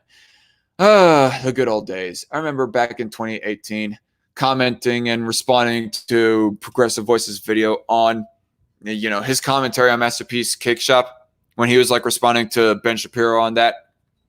Well, actually, no. He made a response video to Ben Shapiro specifically on whether or not businesses should be allowed to discriminate against gay people. And then he later made a video talking about Masterpiece Cake Shop and saying, oh, yeah, these businesses should be forced to, oblige by their customers even if they don't want to. Which determined the Colorado Civil Rights Commission held anti-religion bias in adjudicating the case of Colorado baker Jack Phillips refusing to make a custom-made wedding case. Did you mean to say cake? I don't know. Custom-made wedding cake for a same-sex couple. Although legal observers have said the narrow ruling for Phillips was based on the facts of that particular case. The Justice Department says it weighs heavily in the Fulton litigation. 1 second. I'm going to take a second here to message somebody on Discord, folks. So hold tight. All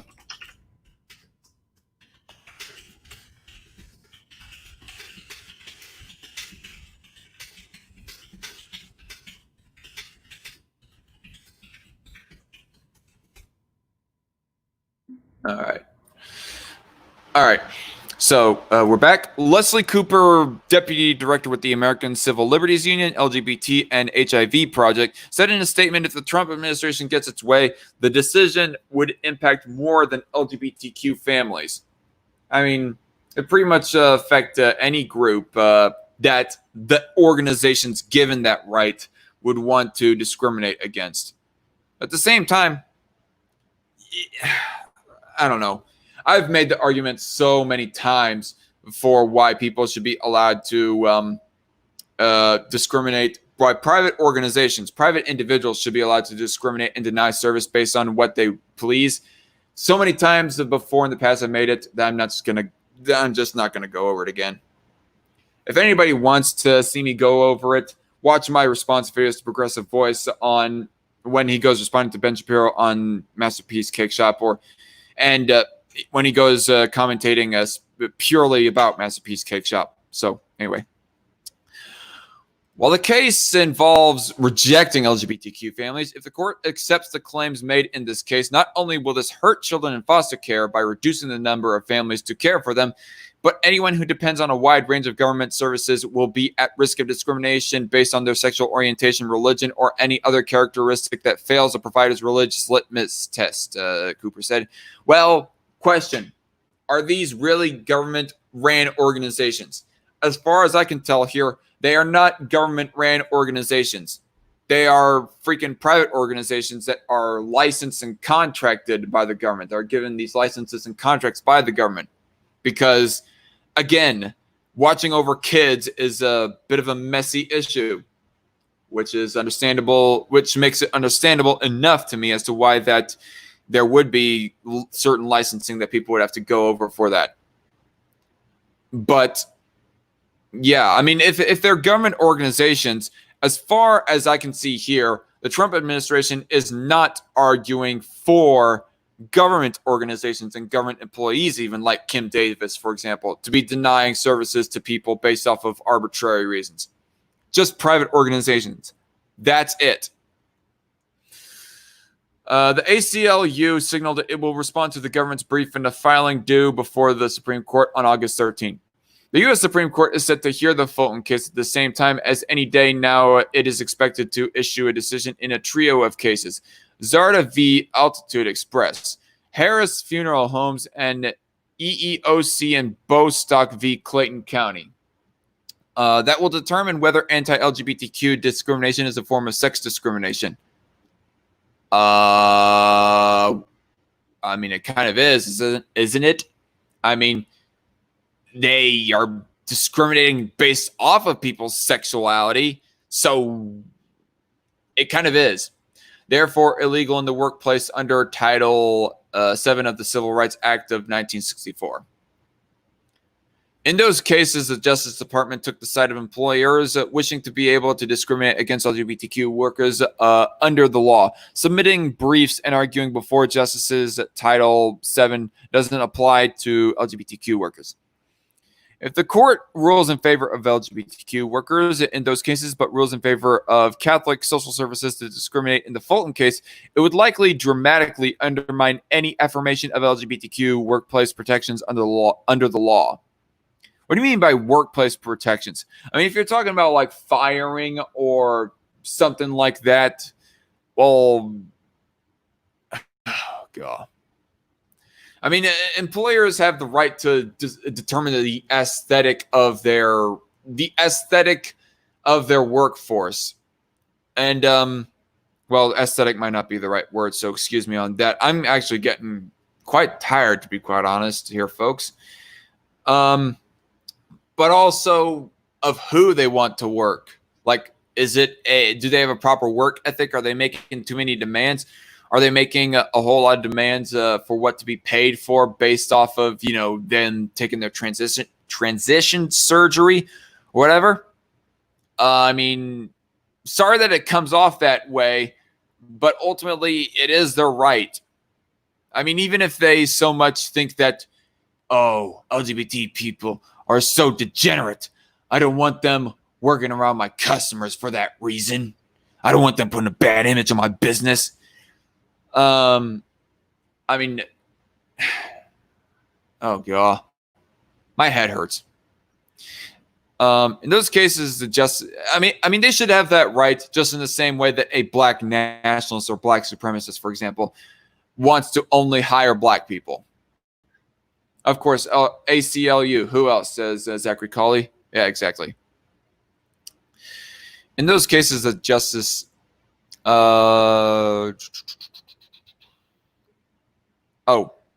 Allowing employers to claim a First Amendment right to discriminate.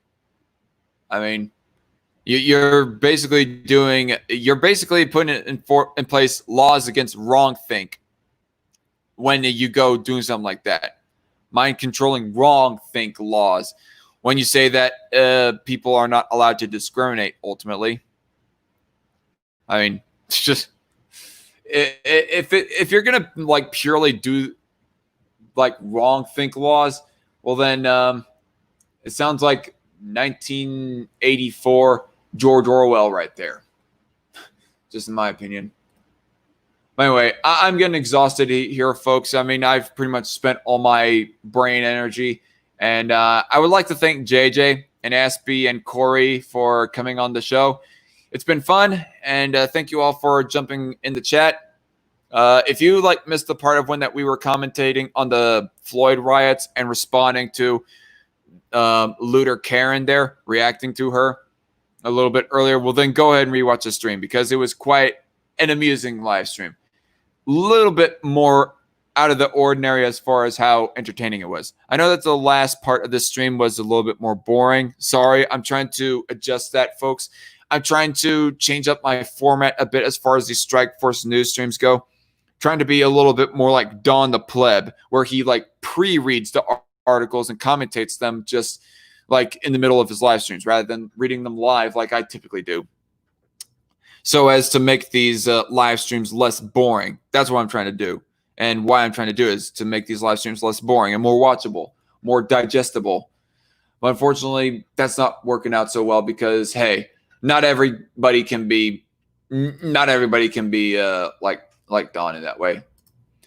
Don't be insane, LOL, says Zachary Colley. I don't know what are you referring to right there, Zach? Say very quickly in the chat what do you mean by that? Don't be insane. But yeah, I'm trying to like change up the format of these like more or less. But yeah.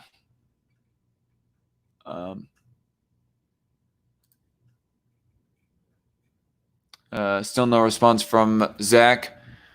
Yeah, and hopefully I'll be able to like get in the full flow of things. But so far, I am not going to be fully ready yet. Anyways, I'm not going to be fully ready to get back in the full swing of doing news streams for at least the next 3 or 4 weeks. I was being silly by using a tagline, says Zachary Colley. Oh, I got you. Never mind then.